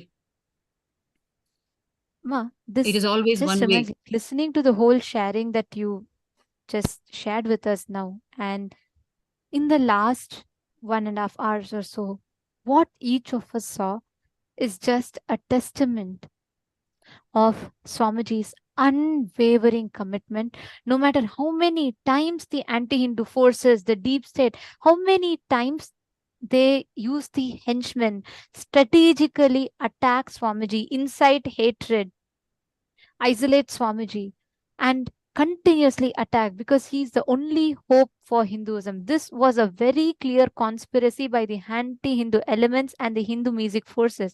This is not today or yesterday. This has been happening for past decades, and this is the status of every single guru who wants to stand up. And because Swamiji is a loud, clear voice, at a very young age itself, Swamiji had done so much for Hinduism, and everyone knew that Swamiji was the person who's going to make it happen, who's going to revive Hinduism, and they know Swamiji is going to do it.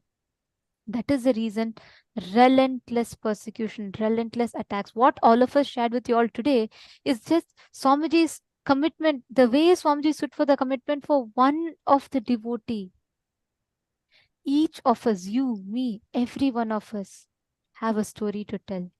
Each of you that are enjoying the boons, the blessings that we are receiving from the darshan, that is a result of the Sarva Parityaga that Swamiji did. From his young age, sacrificed every single thing for the sake of Hinduism, for the sake of humanity.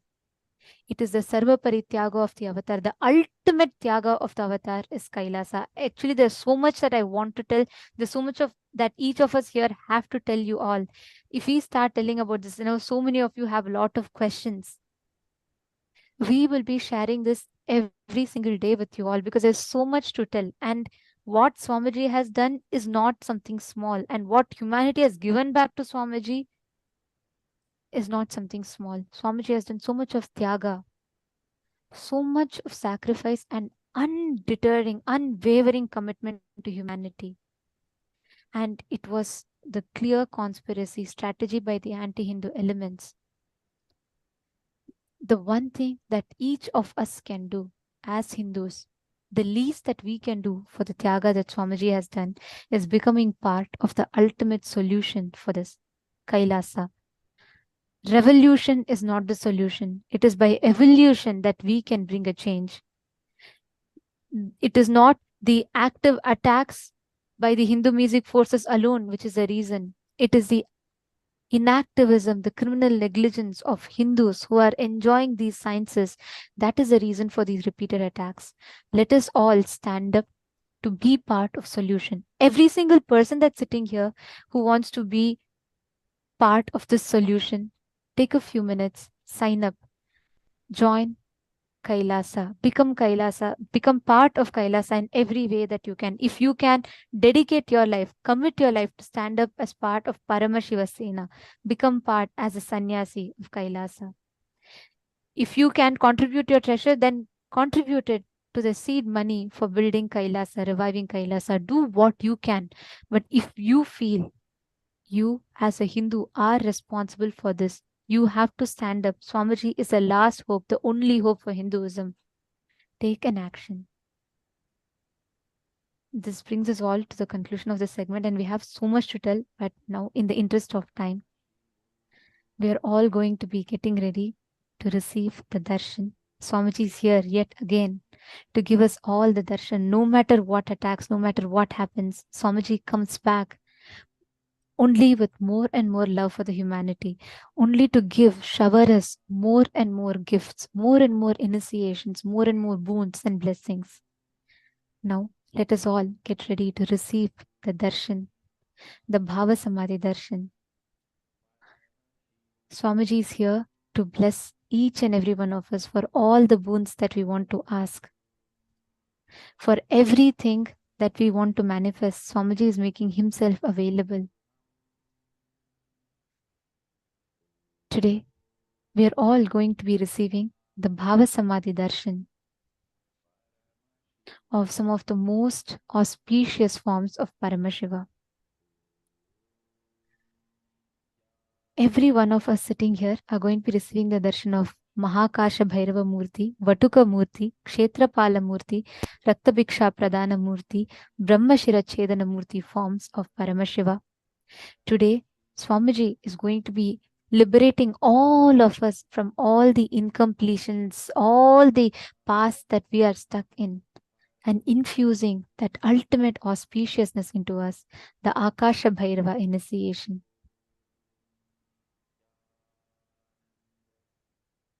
Let us all get ready to receive the darshan. Please sit straight with your head, neck and spine in a straight line. Om Nithyananda Paramashivoham. Nithyananda Paramashivoham.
Connecting with the divine with your eyes closed is meditation.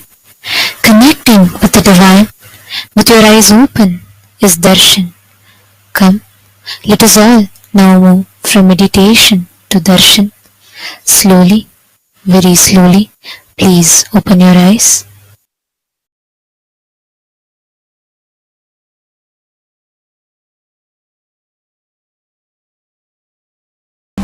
नारदादि योगी वृंद वंदितं दिगंबरं काशिकापुरादिनाथ कालभैरवं भजे देवराज सेव्यमान पावनां पंकजं ज्ञानयज्ञ सूत्रमिन्दुशेखरं कृपाकरं नारदादि योगी वृंद वंदितं दिगंबरं काशिका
सन्दनायकं विशालकीर्तिदायकं काशीवासलोकपुण्यपापशोधकं विभुं नीतिमार्गकोविदं पुरातनं जगत्पतिं काशिकापुरादिनाथ कालभैरवं भजे कालभैरवाष्टकं पठन्ति ये मनोहरं ज्ञानमुक्तिसाधनं विचित्रपुण्यवर्धनं लोकमोहदैन्यलोकगोपदापनाशनं ते प्रयान्ति कालभैरवां विसन्निधिं ध्रुवम् काशिकापुरादिनाथ कालभैरवं भजे काशिकापुरादिनाथ कालभैरवं भजे काशिकापुरादिनाथ कालभैरवं भजे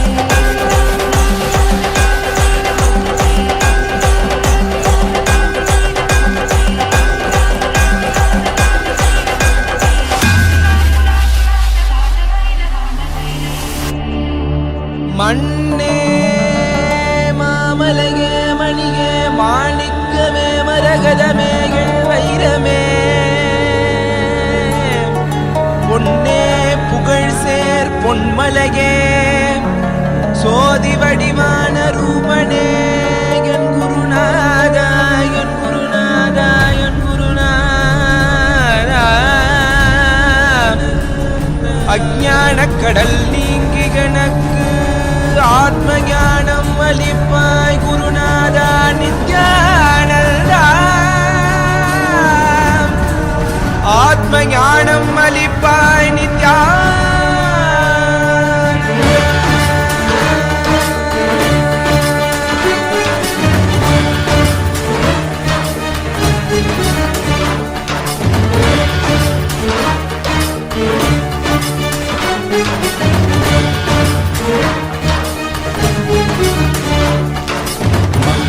கொண்டு கங்கை முடிக்கொண்டு நர்த்தனம் புரியும் ஈசனே சுடலை புடி பூசி புடுக்கை தனையேந்தும் காலனே புடி தோலனே நீடு பிடியாள் உள்ள முறைகின்ற மதுரை மாநகரின் ராசனே இன்னல்களை கலைந்து இன்பங்களை அளிக்கும் சுந்தர வடமணி நேசனே ஞாயிறு திங்கள் நித்த முறைகின்ற செவ்விழி கொண்ட செல்வனே சொற்கனே எந்த சோமனே ஐயா சோதி வடிவான ரூபனே அடிமுடி காணா மலையே அகிலம் போற்றிடும் ஐயனே நாகாபரணனை நால்வர் போற்றிட முடநாடிடும் நாதனே ஆழகாலம் உண்டு ஆழம் காடுதனில் ஆனந்த நடமிடும் ஆதி செய்வனே மங்கையிடம் கொண்டு கங்கை முடி கொண்டு நர்த்தனம் புரியும் ஈசனே சுடலை பொடி பூசி முடுகை தனையேந்து காலனே புலி தோலனே மீனின் விழிகால் உள்ள முறைகின்ற மதுரை மாநகரின் ராசனே இன்னல்களை கலைந்து இன்பங்களை அளிக்கும் சுந்தர வடமணி நேசனே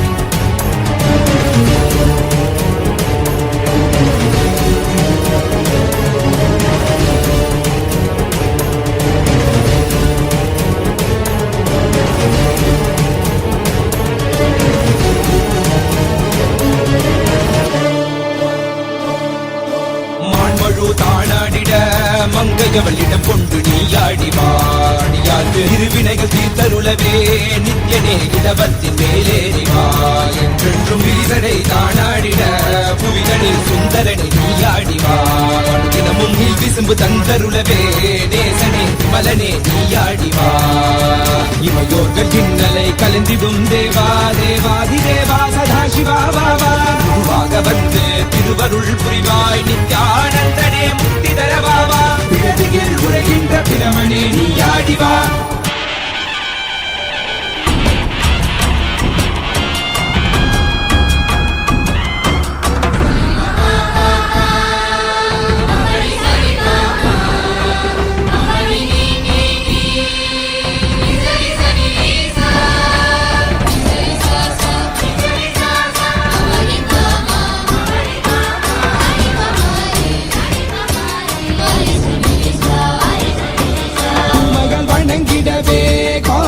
மண்ணாய் உரைபவனே அப்பாய் காட்சி தரும் எங்கள் ஆணை காவரசே ஆதிகந்தமிழாத ஜோதியாய் அருணகிரி உரைநாதனே உலகை இயக்கிடும் வாயு வடிவே காலகத்தி ஈசனே சொல்லுதிட தில்லை நகர்தனி வானில் ஆடும் கூத்தனே பஞ்சபூதமும் நித்தம் பணியும் பரமனே பரமேசனே நித்ய ரசித நித்ய வைபவ குப்த கைலை வாசனே ஈசனே சர்வேசனே பரமேசனே ஜெகதீசனே நித்யனே ஆனந்தனே என் ஜீவனே குருதேவனே நித்யனே ஆனந்தனே என் ஜீவனே குருதேவனே நித்யனே ஆனந்தனே என் ஜீவனே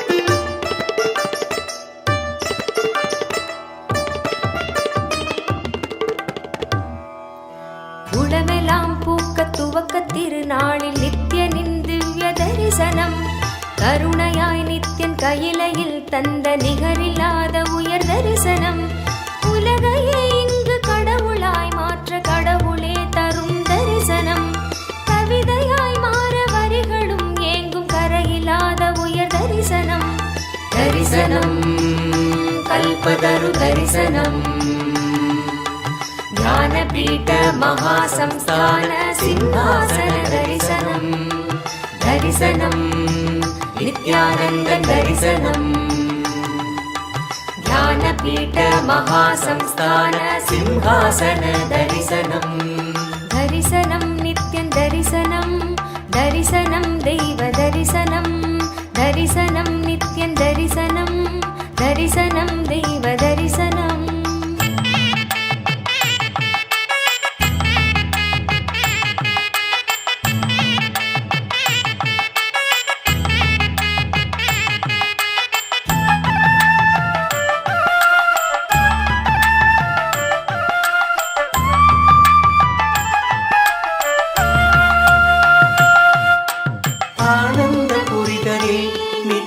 அரசாட்சி செய்யும் தரிசனம் ஞானத்தின் ரூபமாய் தெய்வ திருக்கோலம் பூண்ட தரிசனம் ஆனந்த புரிதலில் நித்யன் அரசாட்சி செய்யும் தரிசனம் ஞானத்தின் ரூபமாய் தெய்வ திருக்கோலம் பூண்ட தரிசனம் அன்பு வழிதனை அண்டம் முழுதிலும் நித்யனும் என்றும் நிலை பெற செய்யும் தரிசனம் இதுவோ பொங்கும் கடலென பக்த குழுமிட நித்யனின் தெய்வ தரிசனம் புண்ணிய தரிசனம் அல்லவோ அருள் வாழ்வின் பொருள் இந்த தரிசனம் மறைநாதன் முதல் நாளின் தரிசனம் தரிசனம் கல்பதரு தரிசனம் ஞானபீட மகாசம்ஸ்தான சிம்ஹாசன தரிசனம் தரிசனம் நித்யானந்த தரிசனம் ஞானபீட மகாசம்ஸ்தான சிம்ஹாசன தரிசனம்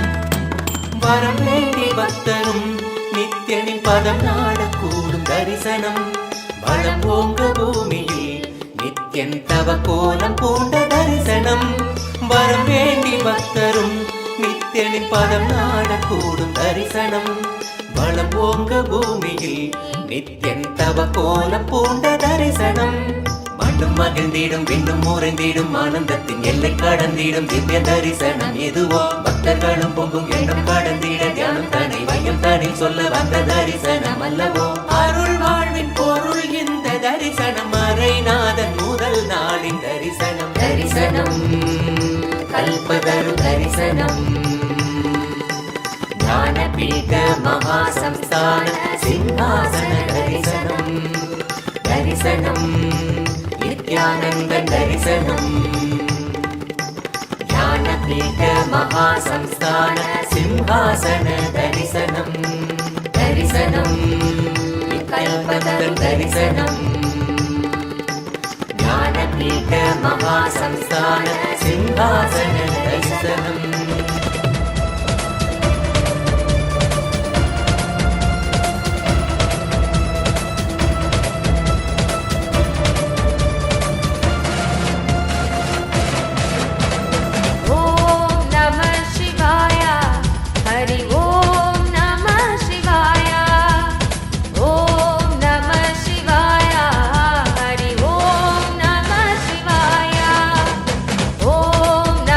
Shivaya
Pratishtha Pradana Murti, Brahma Shirachedana Murti, Akasha Bhairava Murti forms of Paramashiva. Bhairava Murti forms of Paramashiva. We're going to take a few minutes to take all of you through the different platforms, the different avenues through which you can ask your prayers, blessings requests, boons requests directly to Swamiji. Swamiji himself, as the Nija avatar of Paramashiva, is sitting here to grant all the boons and prayer requests that we have.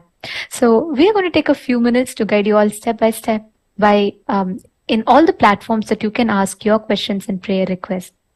The first being YouTube. You can head to Kailasa's SPH Nithyananda, the official YouTube channel. Don't forget to subscribe and like, and you can watch the live video, the topmost video, and you can leave your prayers and blessings requests as a comment under that live video.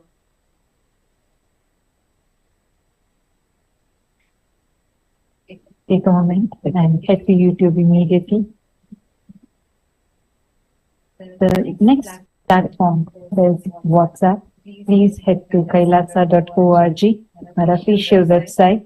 And in kailasa.org, please scroll to the bottom of the page and you will see a notification for WhatsApp. Click on it and join the WhatsApp group. Yes, Paramashiva is available to you on your WhatsApp. You can post your prayers and boon requests directly to Paramashiva on your WhatsApp. Take a moment and join the WhatsApp community. The next platform that you can ask your prayers and blessings requests to Swamiji is on X, formerly Twitter platform. So you can go to Swamiji's official Twitter handle, which is Sri Nithyananda. The username is Sri Nithyananda, and Kailasa's SPH Nithyananda Paramashivam, the official Twitter handle. And you can, don't forget to follow the Twitter handle, and you can post your questions, your prayers, your blessings requests to Swamiji as a reply tweet to the topmost tweet of the handle, the pinned tweet of the handle. So add the hashtag Ask the Avatar, and you can post all your prayers, your blessing requests, and even the questions that you have that you'd like to ask Swamiji on Twitter platform. The next handle is Instagram. Take a moment and head to your Instagram. Go to instagram.com/Sri Nithyananda, Kailasa's SPH Nithyananda, which is the official Instagram handle of Swamiji. And just go click on the profile picture. You will see the notification of live over there. Head to the live video, post your heartfelt prayers, the gratitude messages there in the live chat section.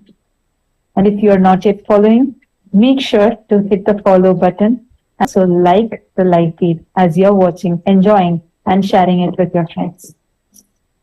Form is Facebook, and you can head to our official Facebook page, Kailasa's SPH Nithyananda Paramashivam Facebook page, and you can, don't forget to like the Facebook page and scroll down. You will see our live feed right on top. Go to the live video, like, share it with your near and dear ones, and you can post your prayer requests, blessing requests, everything to Swamiji just under that live video. And today whole day we have all prepared for this darshan. We learnt about so many beautiful secrets to receive this ultimate darshan. And it is important that we know the software, the significance of the initiations that we are receiving. And today we also did the past life regression process. All of these are directly personally designed by Swamiji to give all of us the best experience. So it is very important that all the participants attend the full day program so that you can prepare your inner space to directly receive these initiations and experience them, manifest them as powers in the best possible way. Through the day, your software is programmed with the most ancient techniques directly revived from Hinduism and personally designed by the Supreme Pontiff of Hinduism for each and every one of us. And during the initiation, the software upgrade for you happens. So do not miss out on attending the whole day program. It's very, very important that you can start manifesting all these realizations as power. Now, let's all continue to enjoy this very powerful, intense, auspicious darshan of Bhairava Murti.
Om, Om, Om, as the ultimate manifestation of Paramashiva's Bhairava Murti, Vatuka Murti, Kshetrabala Murti, Brahma Siraschetana Murti, Raktaviksha Pradana Murti. I bless you all and I give you all Paramadvaita.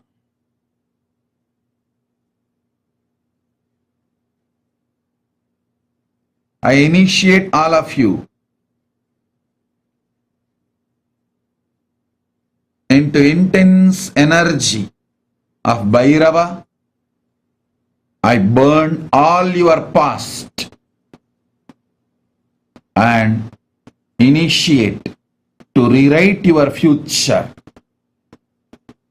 My blessings, I clear all your past, shower you with Paramadvaita and future as Paramashiva. I shower you all with Akasha Bhairava initiation. I'll pour the Akasha Bhairava energy into all of you now. And settle you in Sahaja Samadhi. Sit, see through your three eyes into my three eyes.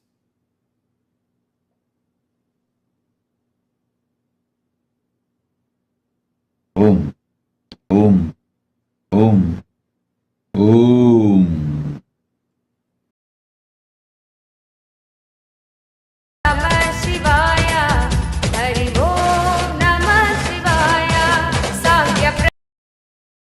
Young Ayok 10, I give you all 10 boons you want. Blessings for your home loan, completely removed. My blessings for you to be wealthy, I'll shower you with wealth. relationships, my blessings for all the 10 boons you want. I'll shower you with enlightenment. Leong Ayok Teng Tatast. Xiao Li, my blessings for your father Xiao Shi Jun, your mother Chai Shi Yi. My blessings for your daughter Tara, blessings for your younger brother and elder brother. I'll shower all of you with health, wealth, enlightenment. I'll shower all the auspiciousness. Tatast. Xiao Li, Tatast. Umesh Gosalia, Chidambarananda and Premayananda, my blessings. Manitya Premayananda, my blessings. I'll heal you right now. Start doing water therapy. I'll heal you completely. And Ma Premayananda, I'll heal you completely. Don't worry. Chidambara and Premaya, I'll heal both of you completely and shower you with health. I'll take care. Don't worry. I'll really take care. Don't worry. Om, Om, Om.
அருமருந்தே அண்ணாமலையோனே ஆனந்த நித்யனே அகருள் மாய்ப்பவனே சிறிதே சிந்தை இறங்கி கருதும் எக்கணத்திலும் M கண்முன்னே நீயாடிவ அழகு திருநடமிடும் எங்கள் அம்மையப்பனே பழகு தமிழில் உனை பாடி நின்றோம் தூயவனே ஞானவனே நித்யானந்தனே தெய்வ திருநடமாடிவா தெய்வ திருநடமாடிவா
most magnificent and handsome form of Paramashiva.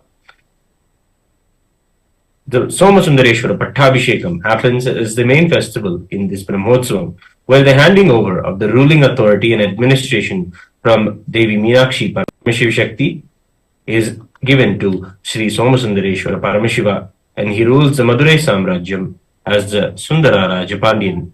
The Supreme Pontiff of Hinduism, Bhagavan Nithyananda Paramashivam, is the 293rd Guru Mahasannidhanam of Kailasa Paramparagata Shyamala Pita Sarvajna Pitam, Madurai Samrajyam, the spiritual kingdom established by Meenakshi Sundareshwara thousands of years ago. With Sakshat Dandavat Pranams, let us now offer our worship to the Utsava Vigrahas of Sri Nithyanandeshwara Paramashiva Somasundareshwara Swami, Nithyanandeshwari Paramashiva Shakti Meenakshi Devi, and the Utsava Vigraha of the Supreme Pontiff of Hinduism, Bhagavan Sri Nithyananda Paramashivam. We will now offer our gratitude and devotion.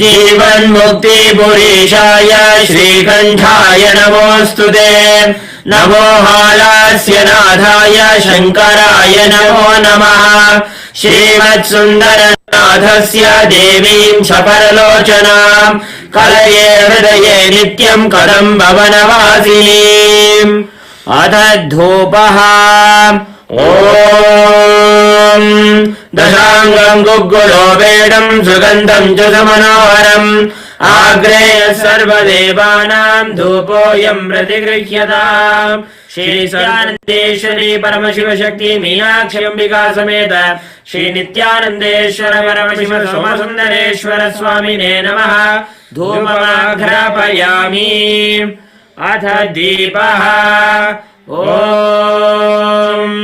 साज्यं त्रिवर्ति संयुक्तं वह्निना योजितं मया ग्रहणमङ्गलं दीपं त्रैलोक्यतिमिरापहम् श्री नित्यानन्देश्वरी परमशिवशक्ति मीनाक्षी अम्बिका समेत श्री नित्यानन्देश्वर परमशिव सोमसुन्दरेश्वर स्वामिने नमः दीपं सन्दर्शयामि अथ नैवेद्यम् ॐ अमृते अमृतोद्भवे अमृतवर्षिणि अमृतं श्रावय श्रावय स्वाहा श्री नित्यानन्देश्वरी परमशिवशक्ति मीनाक्षी अम्बिका समेत श्री नित्यानन्देश्वर परमशिव सोमसुन्दरेश्वर स्वामिने नमः अमृतमहानैवेद्यं निवेदयामि निवेदनानन्तरमाचमनं समर्पयामि नीराजनम् ॐ तन्महेशाय विद्महे वाग्विशुद्धाय धीमहि तन्नः शिवः प्रचोदयात् ॐ गणाम्बिकायै विद्महे महातपायै धीमहि तन्नो गौरी प्रचोदयात् ॐ हंसाय विद्महे परमहंसाय धीमहि तन्नो हंस प्रचोदयात् कर्पूरगौरं करुणावतारं संसारसारं भुजगेन्द्रहारं सदा वसन्तं हृदयारविन्दे भवं भवानी सहितं नमामि भवं भवानी सहितं नमामि भवं भवानी सहितं नमामि श्री नित्यानन्देश्वरी परमशिवशक्ति मीनाक्षी अम्बिका समेत श्री नित्यानन्देश्वर परमशिव सोमसुन्दरेश्वर स्वामिने नमः श्री सर्वदेवदेवी स्वरूपाय भगवते श्री नित्यानन्द परमशिवाय नमः कर्पूर नीराजनं सन्दर्शयामि रक्षां धारयामि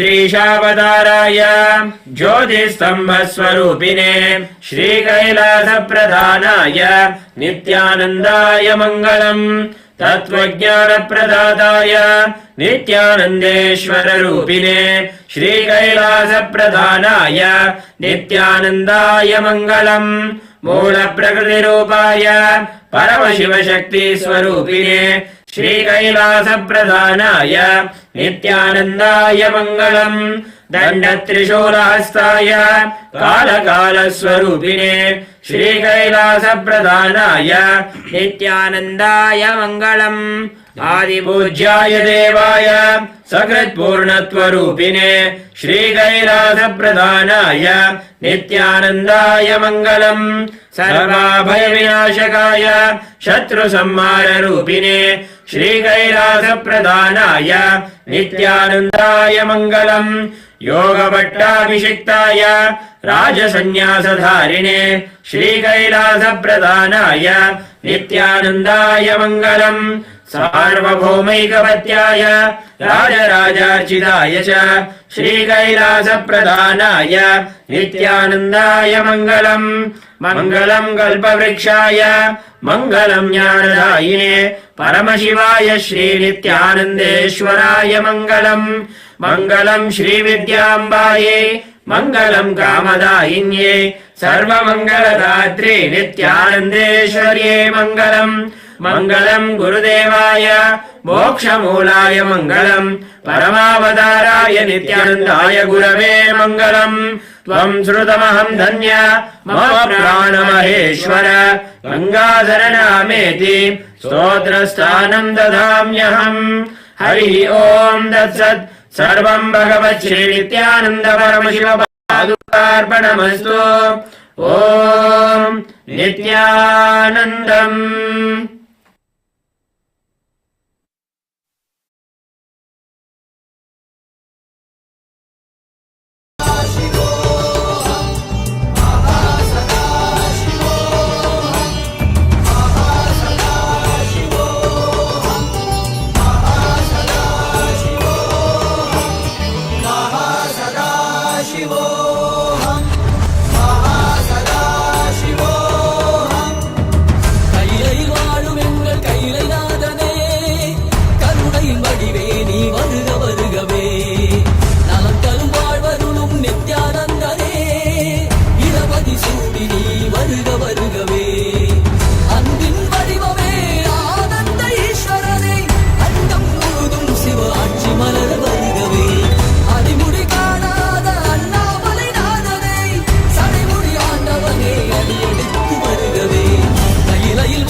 வருகவே நலம் தரும் வாழ்வருளும் நித்யானந்தனே இடமதி சூழி நீ வருக வருகவே மகாசதா சிவோஹம் மகாசதா சிவோஹம் மகாசதா சிவோஹம் மகாசதா சிவோஹம்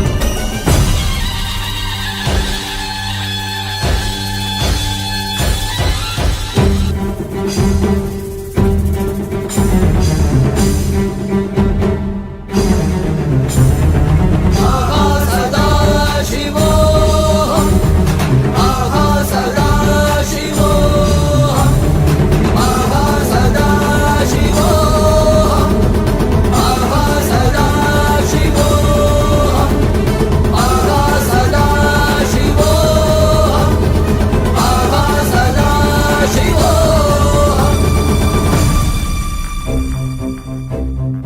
இறைவனே இறங்கி வாரா சக்திகளை கொடுக்க வாரா மகன்களே கணங்களாக புத்தம் புது புரட்சியாக மண்ணில் வாரா சமர்த்தனாக கொண்டாடுவோம்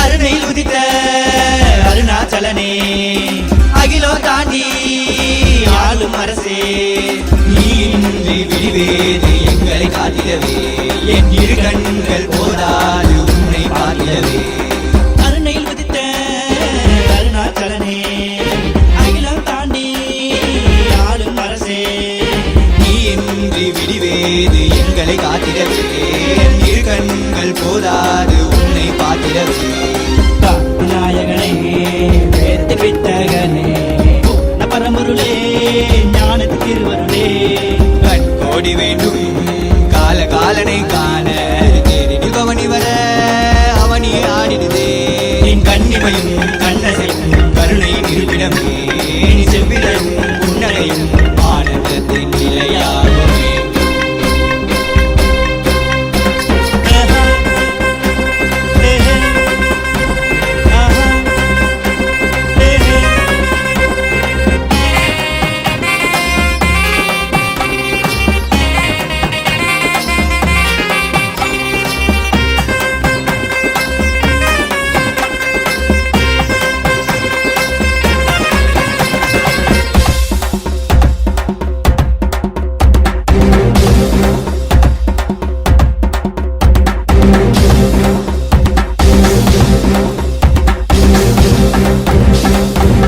மார்கழியில் சிவனாய் அவதரித்தாய் மனதிலே தீயாய் நீ உதித்தாய் மக்கள் குறை தீர்த்திடவே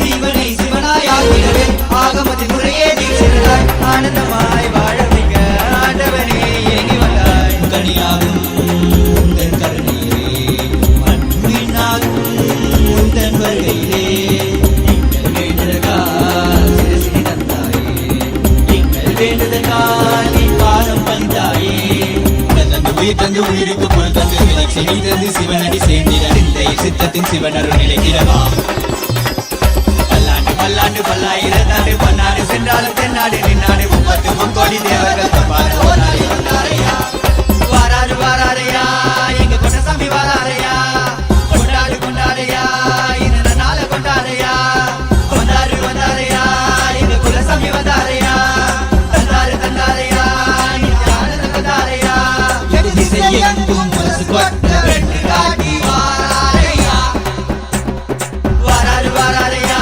எங்க குலசாமி வாராரையா கொண்டாடு கொண்டாரையா இந்த நாள கொண்டாரையா வந்தாரு வந்தாரையா எங்க குலசாமி வந்தாரையா தந்தாரு தந்தாரையா நித்யானந்த வந்தாரையா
ನಿತ್ಯಾನಂದ ನಿತ್ಯಾನಂದ ದೇವ ನಿತ್ಯಾನಂದ ನಿತ್ಯಾನಂದ ದೇವ ನಿತ್ಯಾನಂದ ನಿತ್ಯಾನಂದ ದೇವ ನಿತ್ಯಾನಂದ ನಿತ್ಯಾನಂದ ದೇವ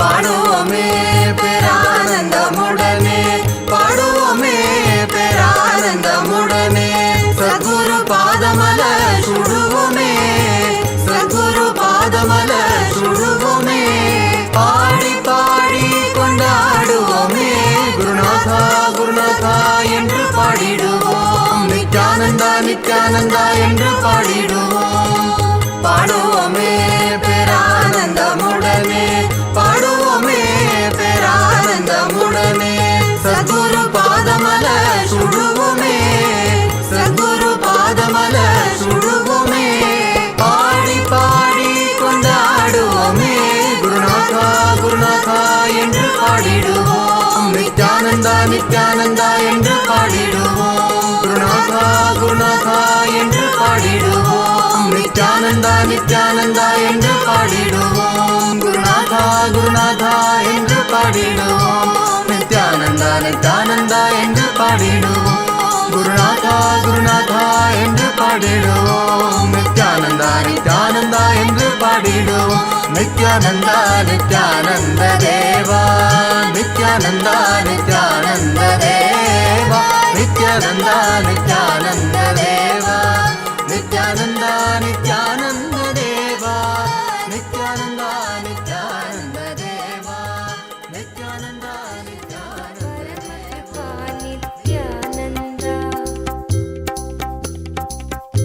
तव चरणं जगद्गुरु नित्यानन्दा दर्शन दो परम कृपा नित्यानन्दा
जगद्गुरु नित्यानन्द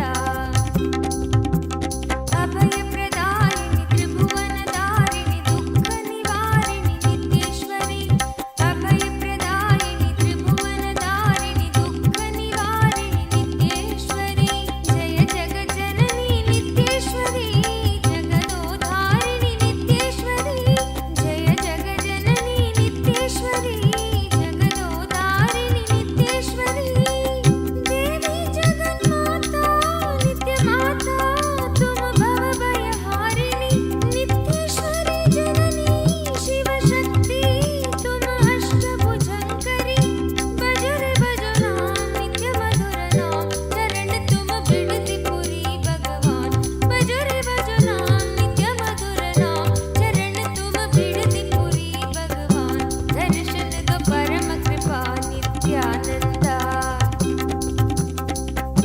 तव चरण जगत गुरु नित्यानंद प्रेममय भगवान चरण तुम कोटि प्रणाम प्रेममय भगवान चरण तुम कोटि प्रणाम भज सुनो आनंदमय नित्यानंद तुम अखिल जगत की प्राण नित्यानंद भज रे भजो नाम नित्य मधुर नाम चरण तुम बिडति पुरी भगवान भज रे भजो नाम नित्य मधुर नाम चरण तुम बिडति पुरी भगवान दर्शन दो परम कृपा नित्यानंद तव चरण जगत गुरु नित्यानंद दर्शन दो परम कृपा नित्यानंद तव चरण जगत गुरु नित्यानंद सारी सा सारी सा परि प मरि मरि सा सारी सा सारी सा परि प मरि मरि सा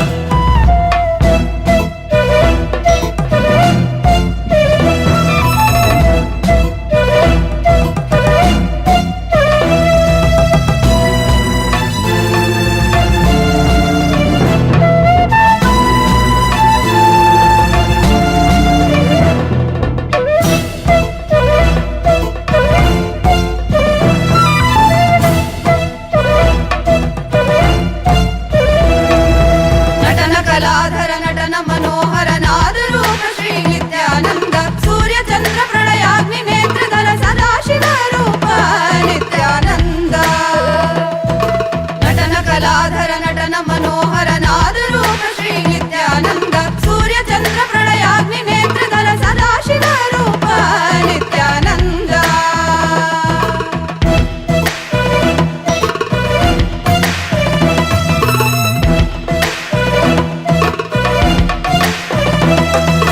विभूति सुंदर विमल भरित हर विश्वनाथ हे नित्यानंद विभूति सुंदर विमल भरित हर विश्वनाथ हे नित्यानंद कालरुद्र शिव करुणा सागर कलियुग अवतार नित्यानंद कालरुद्र शिव करुणा सागर कलियुग अवतार नित्यानंद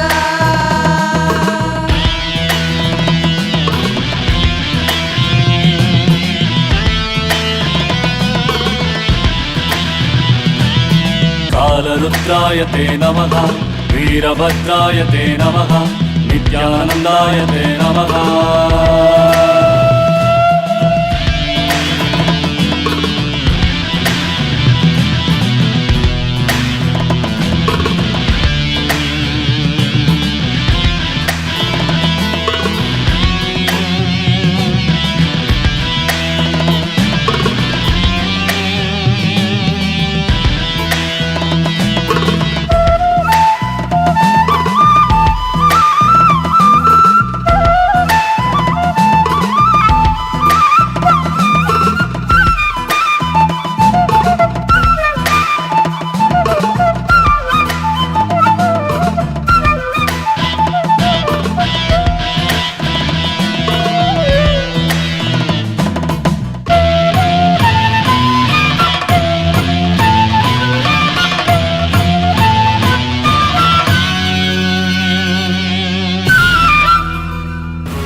ನಿತ್ಯನೇ ನಿತ್ಯಾನಂದನೇ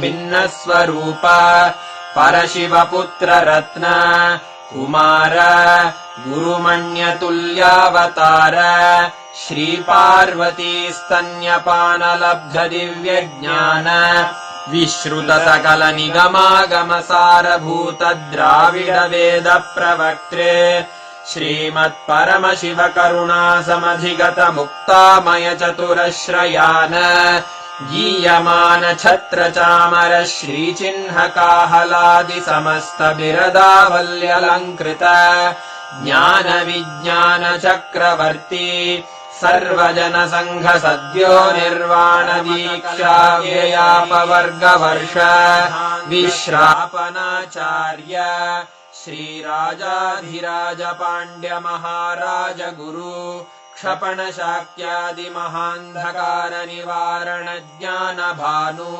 वीक्षणानर्हार्ह ध्वजोच्छेदन पूर्वक श्रीमद्वृषभध्वज स्थापक शैव समय कर्त्रे सर्वज्ञ पीठारूढ श्री जगद्गुरु श्री ज्ञान संबंध देशिक स्वामी वागीश सुंदर माणिक्य वाचक स्वामिनाम् अवतार भूत श्री ज्ञान संबंध स्वामी पुनरुद्धृत श्यामला पीठ सर्वज्ञ पीठ त्रिनवत्युत्तर द्विशततम गुरु महासन्निधान अरुणगिरि योगीश्वर परंपरागत अरुणाचल सर्वज्ञ पीठ गुरु महासन्निधान कैलास परंपरागत कांची कैलास सर्वज्ञ पीठ त्रयस्त्रिंशदुत्तर द्विशततम गुरु महासन्निधान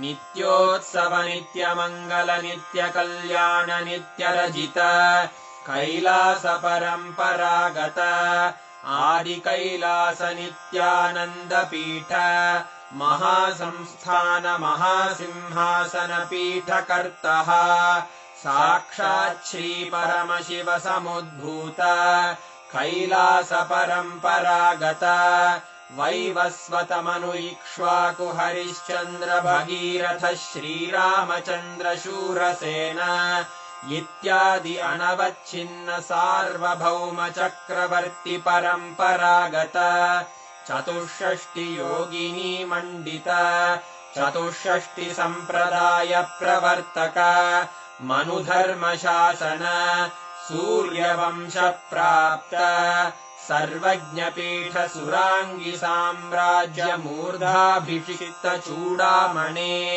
साक्षात् श्री परमशिव समुद्भूत कपिल महागुरु पुनरुद्धृत महानिर्वाणि पीठ अष्टोत्तर सहस्र श्री महामंडलेश्वर साक्षात् श्री परमशिव सिंहासनाभिषिक्त समस्त गणनायक श्री महागणपति समारंभ अनवच्छिन्न पीठाधीश्वर गुरु परंपरा प्राप्त अटल पीठ अष्टोत्तर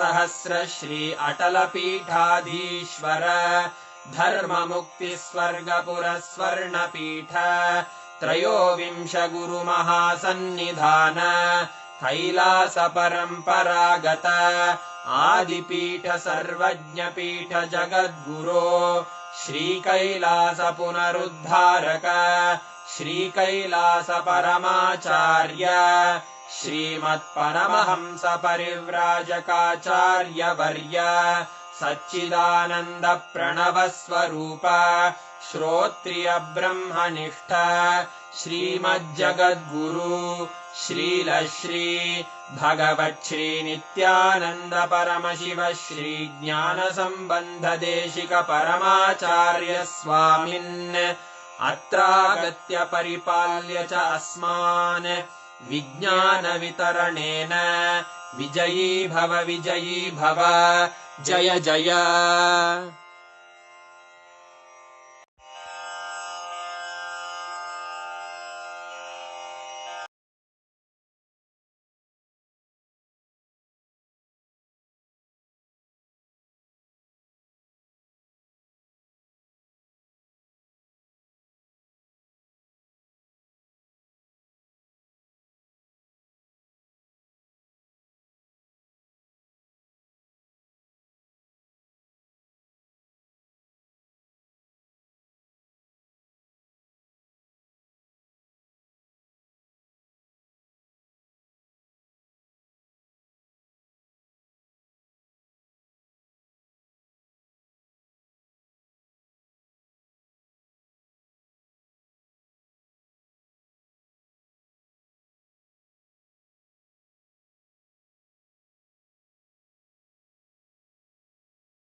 to share this experience with others.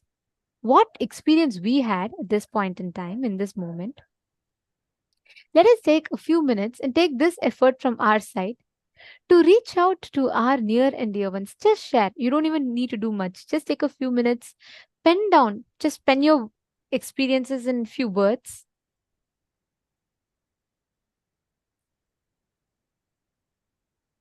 And share your experience. What was it like for you to sit in the darshan, to receive these powerful initiations? How was it for you? How did you experience it?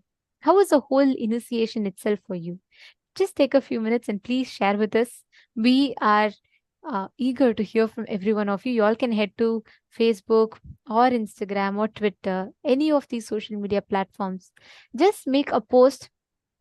If you could do a video, it'd be great.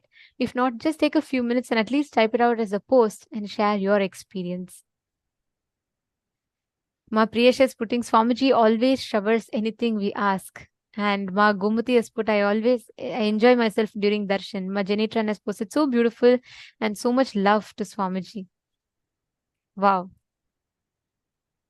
Actually, right now, right, when we just sit in the space, instantaneously we will be able to see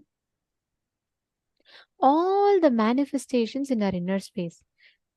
We will literally be able to manifest this experience in our inner space.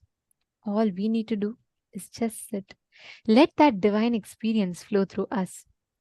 We don't need much from our side. We don't need much effort from our side. We just need to flow with existence and let existence express through us. Let Swamiji manifest through us. Now, let us all take a few minutes and I request all the participants to manifest this initiation as a power. Manifest this experience as a power. Reach out to any of your friends, family members, any of your near and dear ones and share this experience with them.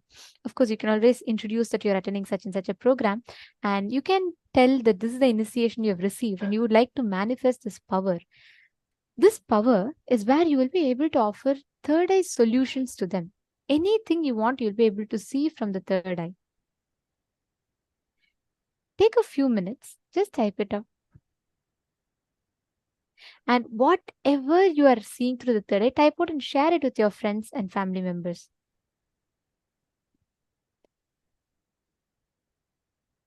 Whatever Swamiji reveals in your third eye, go ahead and share it with them. Come on, let us all start. You can reach out. See, the space of darshan, right? It just fills us with that bliss of enriching. Reach out to them. And what each of you can do is share with them, share your experience, tell them that this is what is the program you're attending, and ask them to tell any one reality that they want to manifest. Let's say they tell you that, I want to get an increment in my salary, or I want to manifest a car. They could have any reality that they want to manifest. What you are going to be doing is, you're going to be scanning through the third eye and you are going to be manifesting this power, giving them the solutions through third eye to them. So let us all take a few minutes and start manifesting this power. Let's take 10 minutes. I request every one of you to do this. Please reach out to your friends, to your family members. The few minutes of you speaking is going to make a big difference for them. So let us take this few minutes from our side and do it. Please start the manifestation.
Paramashivoham. Om Nityananda Paramashivoham. Om Nityananda Paramashivoham. Om Nityananda Paramashivoham. Om Nityananda Paramashivoham. Om Nityananda Paramashivoham.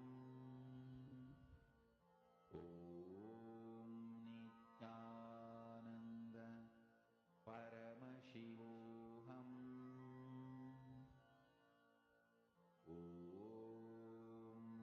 Nityananda Paramashivoham. Om Nityananda Paramashivoham. Om Nityananda Paramashivoham. Om Nityananda Paramashivoham. Om Nityananda Paramashivoham.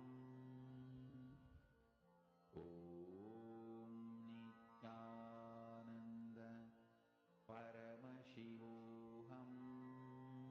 Now, as all of us are manifesting this power, let us all enter into the next session where we understand about the initiation that all of us received today. Let us understand about Akasha Bhairava and what makes us manifest Akasha Bhairava.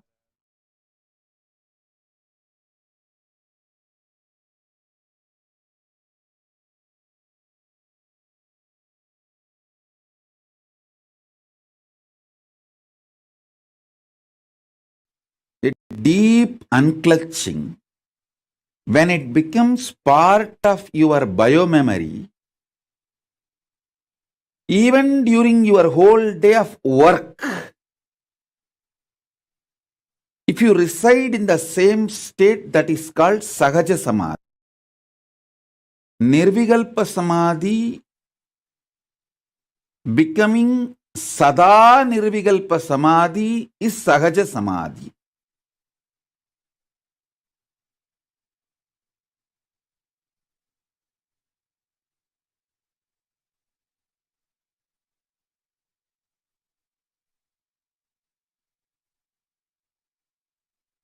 Now, I am literally going to pour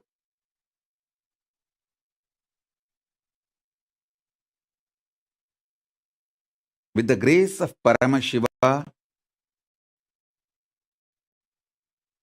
am going to pour Akasha Bhairava.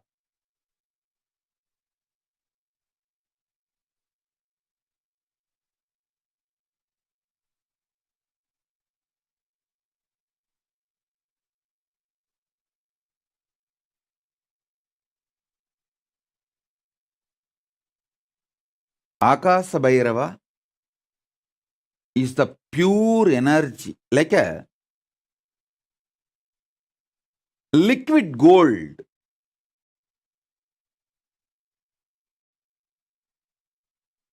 I am going to pour that liquid gold into your Swadhisthana.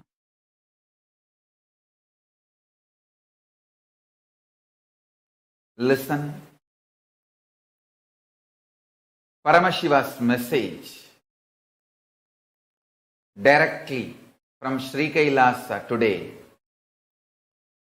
Akasha Bhairava is the God. Akasha Bhairava is the God who makes all our beings ready for Paramashiva to manifest.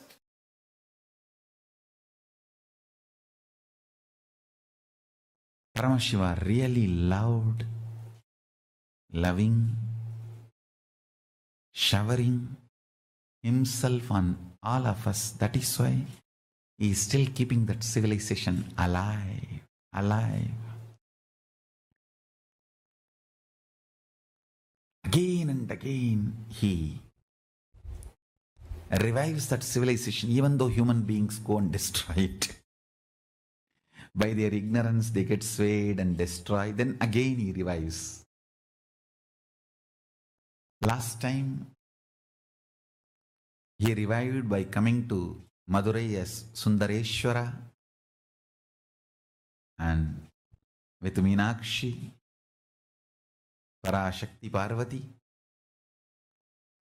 He revived the Kailasa Unnata Dvatashanta Shyamala Pita. Now he saw again the need for revival once more has arisen. The need for revival has happened, is again here back to revive the enlightened civilization. I'll give you the time, the whole sutra, thought current. Enlightenment means manifesting the state of Paramashiva, unclutched nirvana, nirvigalpa, suddhadvaita swarupa samadhi.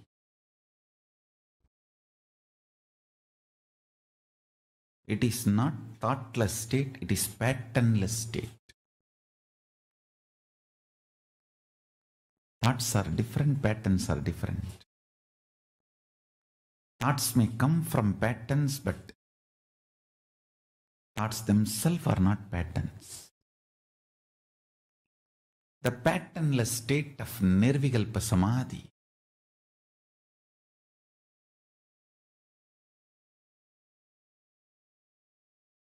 me, Paramashiva, is not just totality of some energies, concepts, philosophies, powers. I am alive, living being.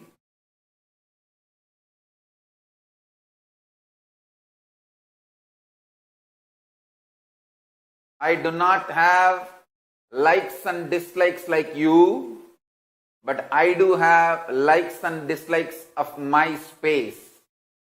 My life is life pro, absolute life positivity and bliss. Anywhere life positivity manifests, I am manifesting.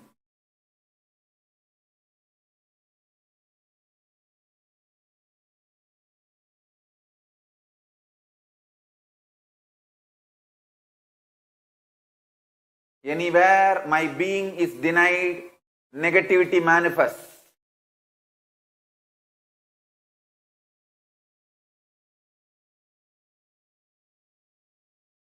Paramashiva's message directly from Kailasa. Life is the greatest miracle. Life is the greatest contribution. Life is the greatest gift to the universe from Paramashiva. Life is very extension of Paramashiva, my own being. Life is very extension of Paramashiva. When you realize and make yourself life positive, you give a superconscious breakthrough to yourself. When the group of humanity makes life positive decisions for themselves, they give superconscious breakthrough for their group. When a nation makes a life positive decisions and governance. It gives superconscious breakthrough to itself. If a civilization makes itself life positive, it gives superconscious breakthrough to itself. If a whole humanity makes life positive decisions and strategies, it gives superconscious breakthrough to itself. Life is miracle. Life is the greatest gift from Paramashiva. Every life is miracle.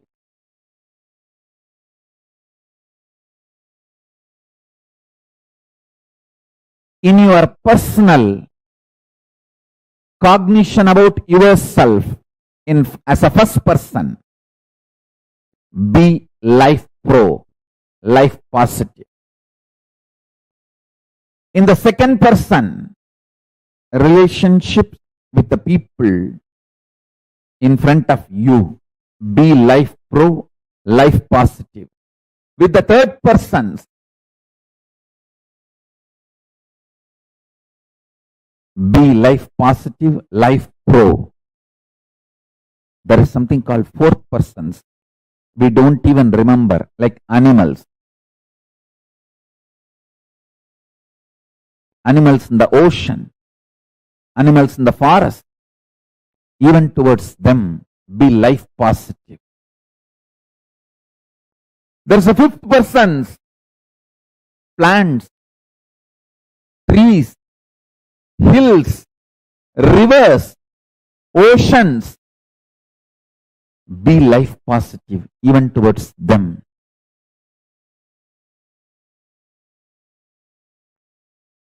To everything, be life positive. This is the introductory message for superconscious breakthrough to all of you in individual level and collective level. Be intensely life positive. Be intensely life positive. Be intensely life positive.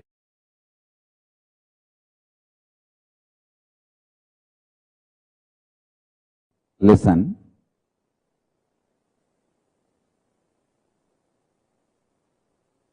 Pure life positivity,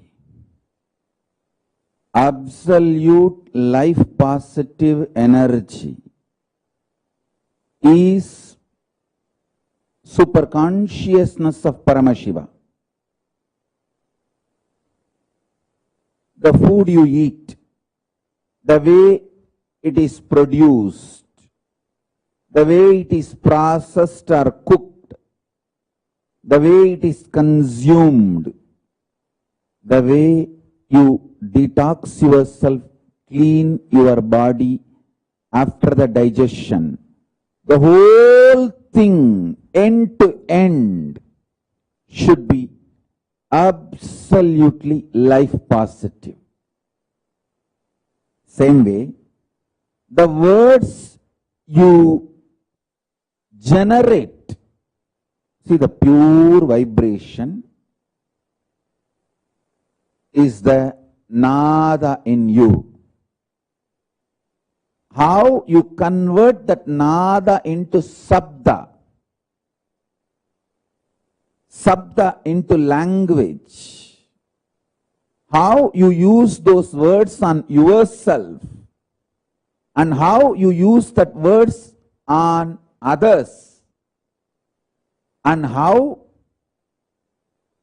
others use words on you, and how you consume, get impacted, decide to get impacted by the words others use on you. The whole thing should be with absolute life positivity. Listen, I'll explain step by step. Whether the words you create and use within yourself, use on others, and the words others use on you, and the way you decide to cognize, cherish, get impacted by others' words, everything should be life positive, pure positivity. The way your food, the way your words, the way your consciousness functions, the way you cognize things happening, the way you build yourself, the way you build your life's experiences, everything should be absolutely life positive. Absolutely pure positive.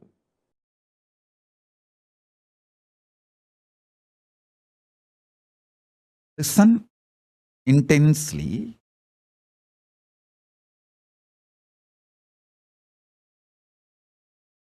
If you operate with intense love, powerful cognitions like a love, compassion, joy, bliss, giving, the Ananta Kalyana Gunas of Paramashiva, you will expand so much. Your perception about you will expand. Your perception about life, reality will expand. Reality itself will expand. Understand? This is what I call life positive decisions. Actually, if you operate from this life positivity, even the chemicals and hormones your body secretes, manifests, strengthens your immune system. There are multiple tons of researches nowadays. If you just Google, you will find tons of proofs for what I am saying. If you operate what you consider as a love, joy, bliss, compassion, even that, the chemicals and hormones your body manifests, strengthens your immune system. And if you operate from the cosmic cognition of you are Paramashiva, the kind of the hormones and chemicals your body will manifest and the kind of the immune systems, the strength your immune system will feel, the strength you will experience is unimaginable. And I tell you, same way, every action you do from fear, guilt, anger, anxiety, the kind of the hormones and chemicals you release inside your system breaks your system literally, breaks your nervous system and destroys your whole body and mind. Rebuild the trust, rebuild love, joy, bliss, powerfulness. Out of that new conscious being you are building, absolute life positivity, take decisions.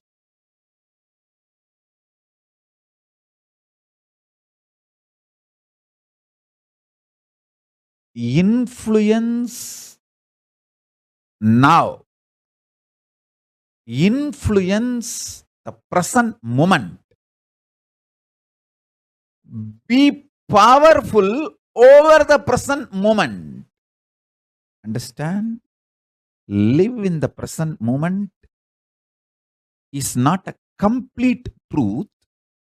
Have power over the present moment is the complete truth. The power of now is having power over now.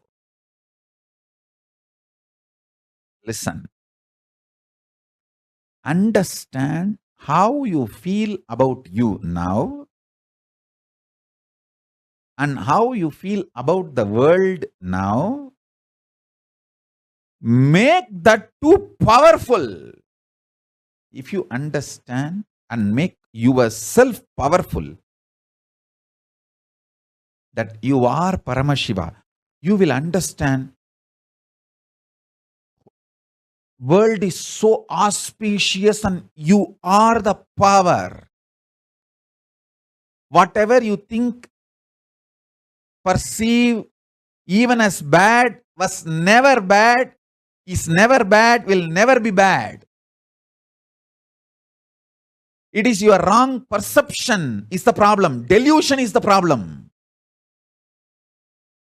Everything is happening properly. You just need to add more life positivity, more understanding. You just need to remember again and again, you are Paramashiva, and face everything out of strength and powerfulness.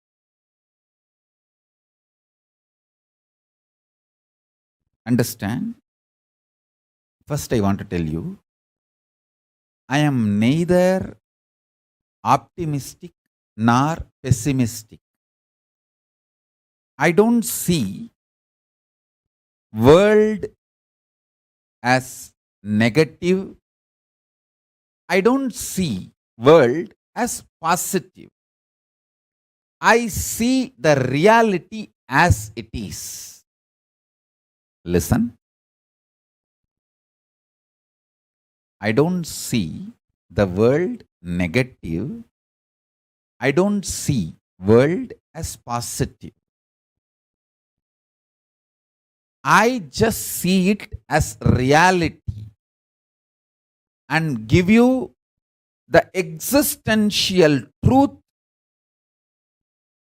to give you superconscious breakthrough.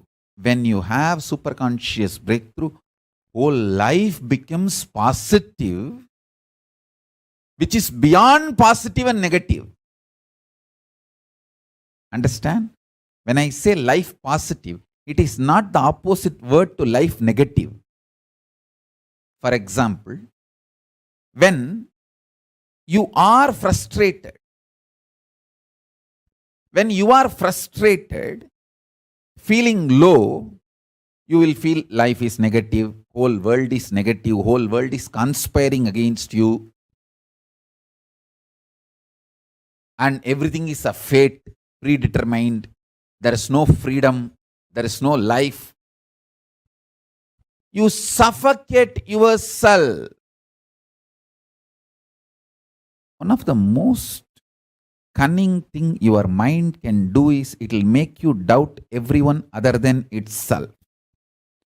You slap yourself, beat yourself, stagger yourself 24/7 continuously and blame everyone in the world for stabbing you, for backstabbing you, front stabbing you, attacking you, slapping you. You blame everyone in the world, saying, oh, he's stabbing me, he's kicking me, he's beating me, he's slapping me. You blame God, you blame people, you blame world, you blame situation, you blame everything. But you continue to destroy yourself. You don't want to wake up to the reality you are doing it. So you just blame the whole world. When you feel life is negative, this is the way you perceive, you function. When you feel life is positive, you are excited, inspired, joyful, energetic. Listen carefully. When you are excited, inspired, energetic, you feel life is free will. Even the sky is not the limit. Full of energy, enthusiasm, excitement. And you feel everyone is good. You do all good to you and also praise everyone is doing good to you.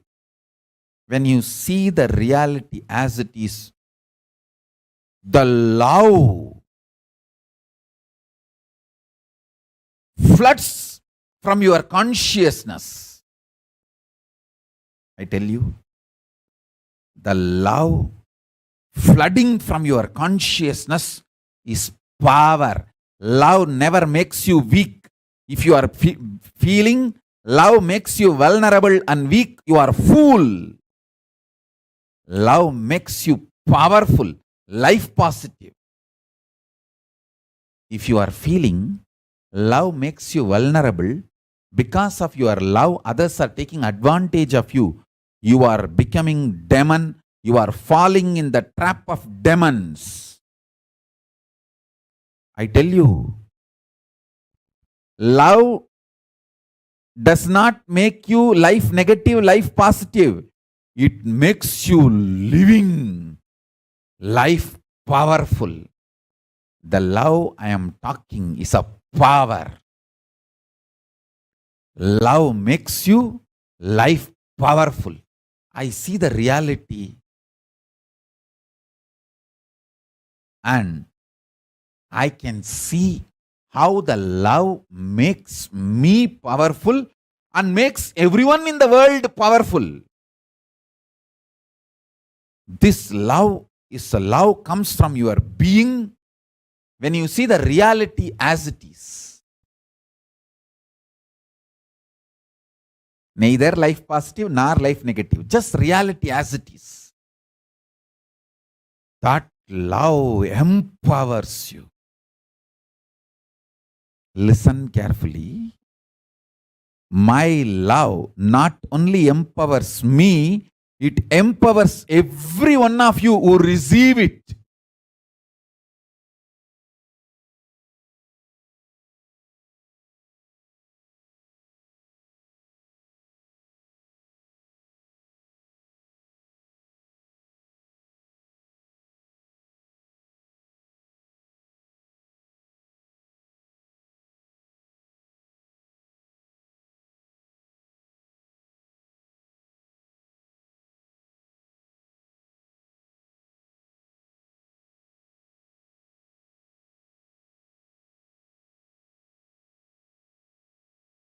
Your existence, what you feel as you consciously,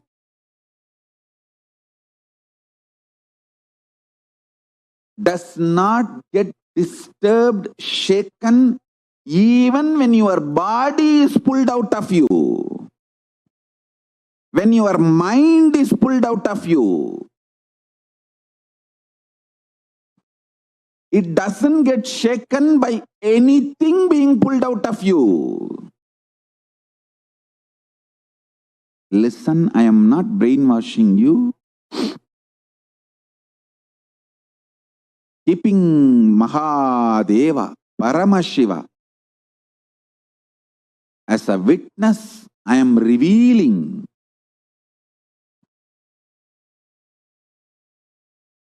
his inner space. How he is inside, I am opening it to all of you. I am just opening a door for all of you to experience Paramashiva's inner space. I am telling you, just internalize this. Your balance sheet will go up. You will take amazing business decision. You will take enlightened business decisions, enlightened relationship decisions, enlightened health decisions, enlightened life strategies. Your self-doubt, self-hatred, self-denial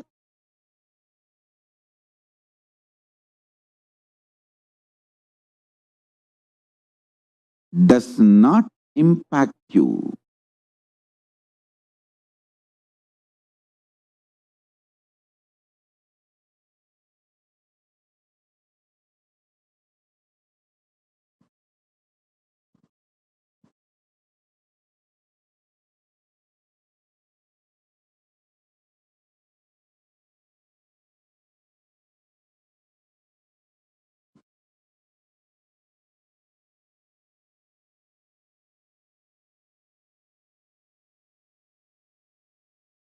It does not have a stay over you.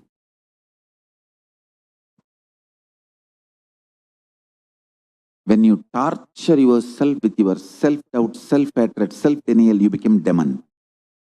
I have always seen people who torture themselves become murderers.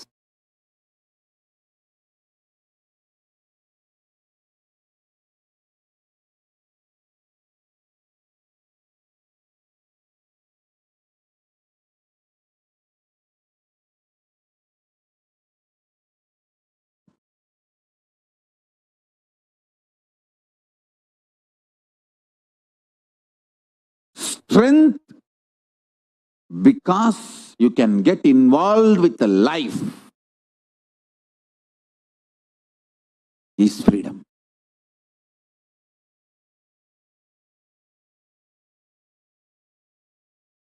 Having a son or daughter, kid, does not make you father or mother. The feeling, experience you have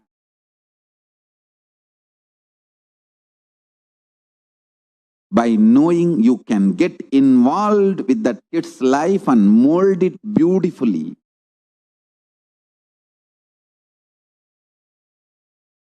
in an enlightened way, that makes you father or mother.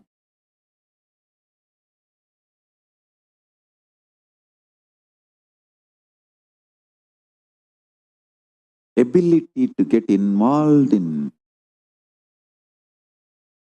your responsibility builds your career. Ability to get involved with your guru and his sangha makes you enlightened. Ability to make enlightened decisions about your health makes you live healthy and long.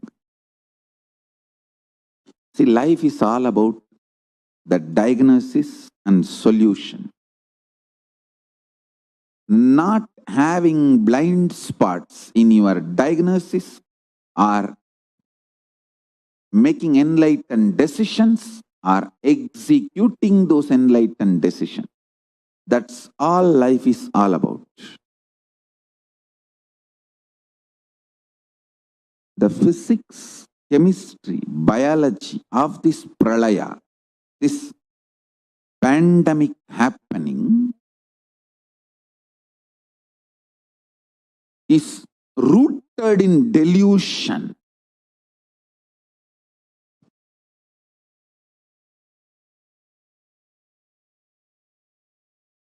Do not allow delusion. Do not allow delusion. I'll give you examples for delusion. 1.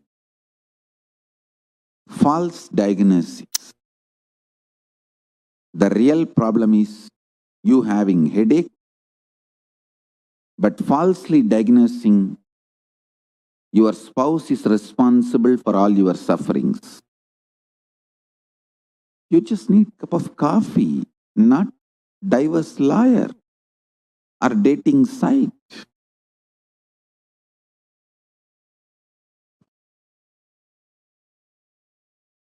Stop false diagnosis. Always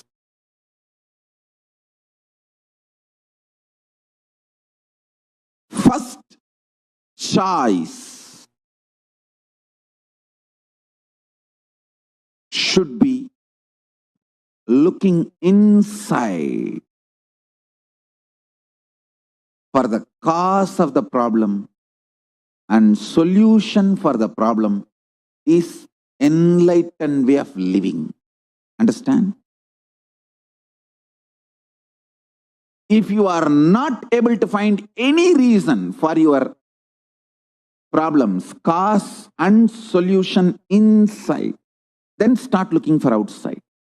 But first, looking inside for the source and cause of the problem and solution is enlightened living.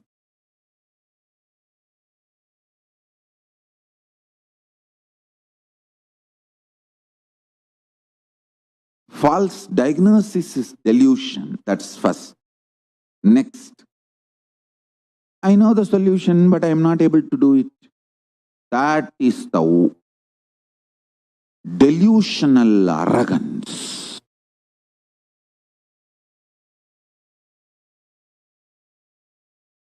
Understand?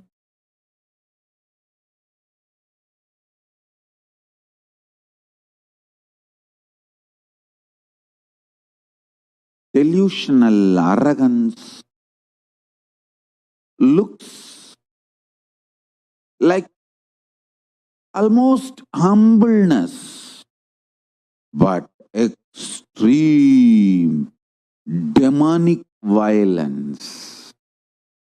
Listen.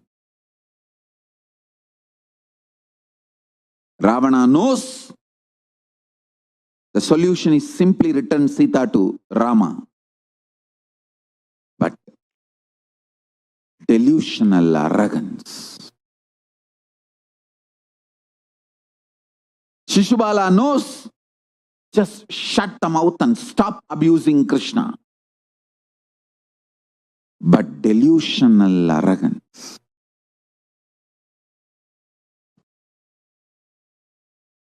I tell you,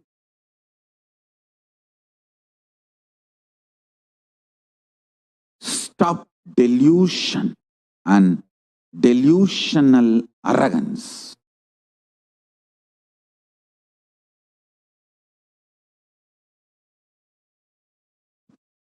Stop delusion and delusional arrogance.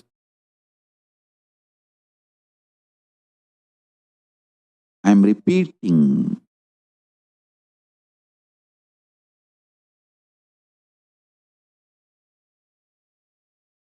If you rightly diagnose cause of your one problem inside and decide to work to solve it, suddenly Paramashiva gives you so much energy, you will solve 10 of your problems. I tell you, this Pralaya, Paramashiva is opening the stargate of Kailasa to liberate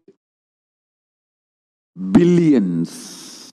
Actually, he is waiting to liberate all of us. Otherwise, he would not have sent me here. Especially with so much of torture and suffering, attacks, he will not be keeping me alive still if he does not have a purpose. I tell you, I am useless for myself and for the world other than giving liberation. I am only useful for only one thing. I can liberate people, that's all. I have no other use.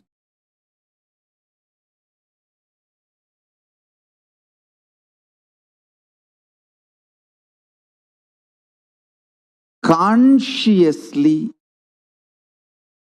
decide to be surrendered, to be in oneness with Paramashiva. It is not necessary you need to be 24 hours remembering him or any other prerequisite or demand. Listen, I'll explain detailed way. Consciously, what you know as you, from that integrity, if you decide and declare, O Mahadeva, Paramashiva, consciously what I know as me, with that whole my core being, I declare, I surrender myself to you, Prabhu Mahadeva, Paramashiva, manifest through me.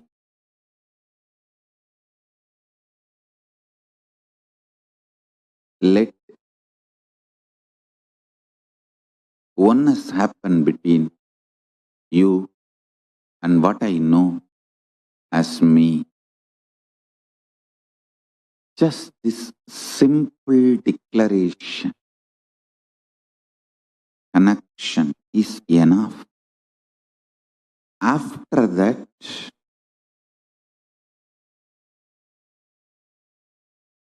there is no condition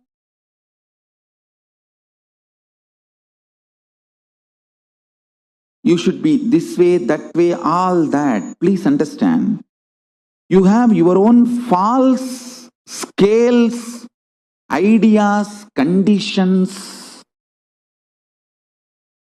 which starts self-doubt, self-hatred, self-denial in you. You feel, once you say, Paramashiva, I surrender to you, immediately you say some light should flash, doom, and then Paramashiva should appear and say, oh my son, I am here.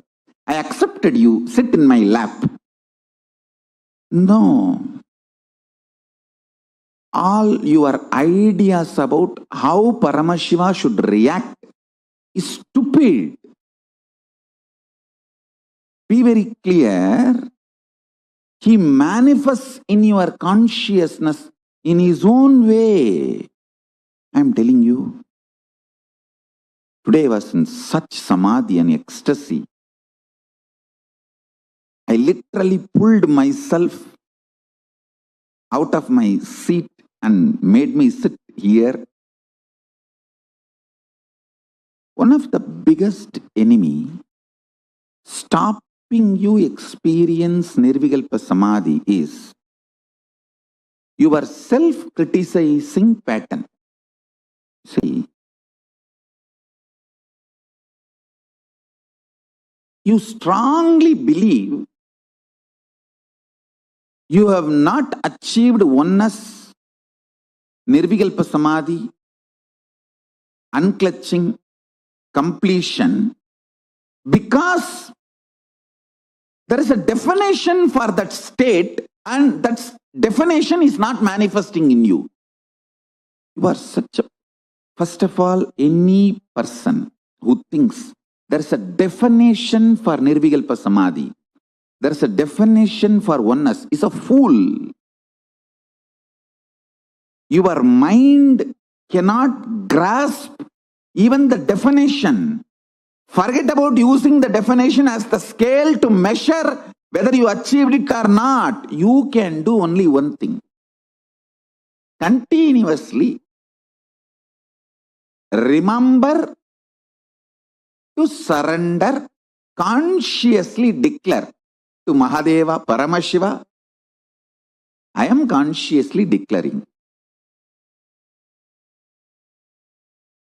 Manifesting in me, only you can do. I'll tell you precisely, exactly right attitude. Declare to Paramashiva, Prabhu, really, I personally do not know much about the way you exist. But as per your declaration in Vedas and Agamas and my Guru's confirmation,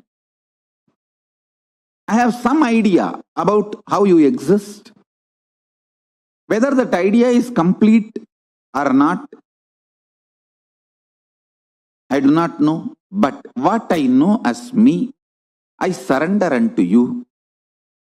I offer me to you. Please, you take away me in you. You radiate. Let you alone exist. Let me experience absolute oneness, Nirvikalpa Samadhi, unclutching, complete completion, or whatever the highest state. I may not know the name or words to describe. Let me experience that. Declare it consciously. Remember one thing. Even if you are consciously enjoying somebody swimming, his brain activity, his neuron activity is mirrored in you. Even ordinary swimming, his neuron activities are mirrored in your brain. Can't you understand the great cosmic experience, existence, Paramashiva, when you surrender to him, will his neuron activity not mirror in you? Don't you understand? When you pray, when you decide to have feeling connection, when you declare to have oneness with Paramashiva, be assured simply his neuron activities mirror in your brain. How it should, you don't put a condition. Once you surrender and declare, whatever is happening, decide to know very clearly that is he manifesting. If you are even feeling irritated, what can be done? That is the way he is manifesting. Whatever he is manifesting. Go with that peacefulness, Shanta Swarupa. Then he sinks deeper and deeper into your being.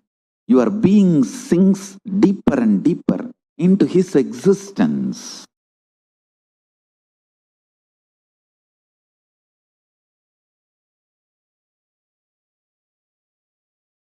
I tell you, every situation you feel irritated, angry, violated, intruded, just don't react. Be calm and look in. What is making you feel violated? What is making you feel irritated? What is it that is getting into your nervous system? What is it that constantly shakes you? If you see, you will understand it has nothing to do with what is happening externally. It is something triggered internally. I tell you. Getting triggered internally and reacting for it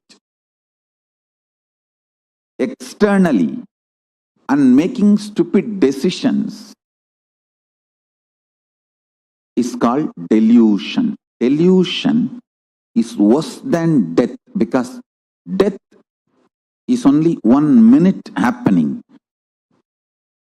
Delusion destroys you, which is like a continuous suffering. The decisions you make in delusion is worse than death. Death is actually nothing. It's just changing clothes. If the load of getting irritated, getting violent is taken away from your system, you will start having feeling connection with powerful cognitions and a higher existence intensely. I tell you, I have seen this work thousands of times, not just in my life, my gurus. See, actually, when people come to my gurus, I have seen how my gurus deal the disciples, devotees. People come with the problems. I have seen my guru, Isaki Swami, personally advising and people getting benefit of this Nirahara Samyama. See, Nirahara Samyama is nothing but you becoming Mahabhairava. See, Mahabhairava is described to be a human flesh eater, naramamsa bhakshini. That doesn't mean you will kill human beings and eat. No. Your own body eating itself is naramamsa bhakshini. Your own flesh is eaten by your own body. When you don't give solid food, you are Mahabhairava, Akasha Bhairava. Sit as Akasha Bhairava. Don't give solid food, only lubricate your system through liquid diet. Give a very healthy liquid diet, very healthy juices, herbs. I'm not saying don't give nutrients. Give nutrients, minerals, everything needed for the body in a liquid form. When you start doing that, body will try to throw tantrum. It will behave like a mad mother-in-law, Indian mother-in-law, mad Indian mother-in-law. It will try to break everything. Listen. During those moments, if you can practice completion, if you can practice unclutching, you will master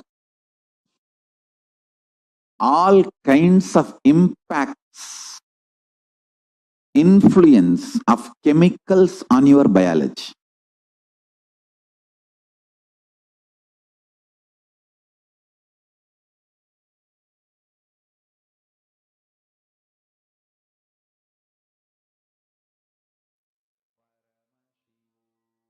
Nithyanandam? Yes.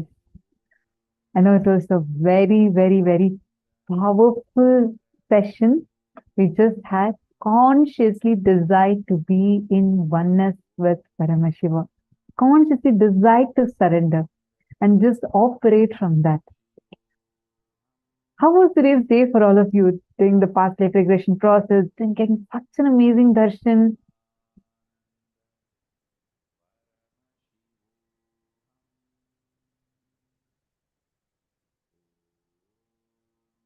How are you all feeling? And it was so funny and so sweet. That is just so awesome with Swamiji, right? And what was your most favorite part of the day today? And I know we also learned about some of the really difficult things that I know it was very, for many of us, we're still reeling from what we listened to about what Swamiji has faced and continuing to face. And tomorrow we are going to be having yet another very powerful day. Tomorrow we are going to be receiving a very, very important initiation, the healer's initiation. Tomorrow is Kalantakar, Kalasamhara Murti, and Jwarabhagna Murti forms of Paramashiva, where he heals all the physical illnesses. He heals everything inside and outside.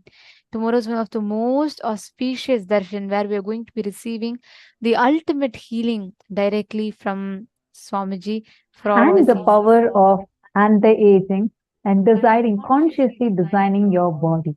How to sculpt your body the way you want it. Not through some workout, not through some surgery, but through the power of And Dharma. tomorrow, anyone that you have who wants healing, your relatives, friends, please bring them. It's a very, very special, very important initiation tomorrow. Don't miss. And this brings us all to the conclusion of our day today. We thank you all for participating, being here with us. And let us meet tomorrow. We will now conclude the day with the Purna Mantra. Om Purnamadah Purnamidam Purnat Purnamudachyate Purnasya Purnamadaya Purnamevavasishyate Om Shanti Shanti Shanti Hari Om Tat Sat Sarvam Bhagavat Shri Nithyananda Paramashiva Padukarpanamastu Nithyanandam. Thank you all, Nithyanandam.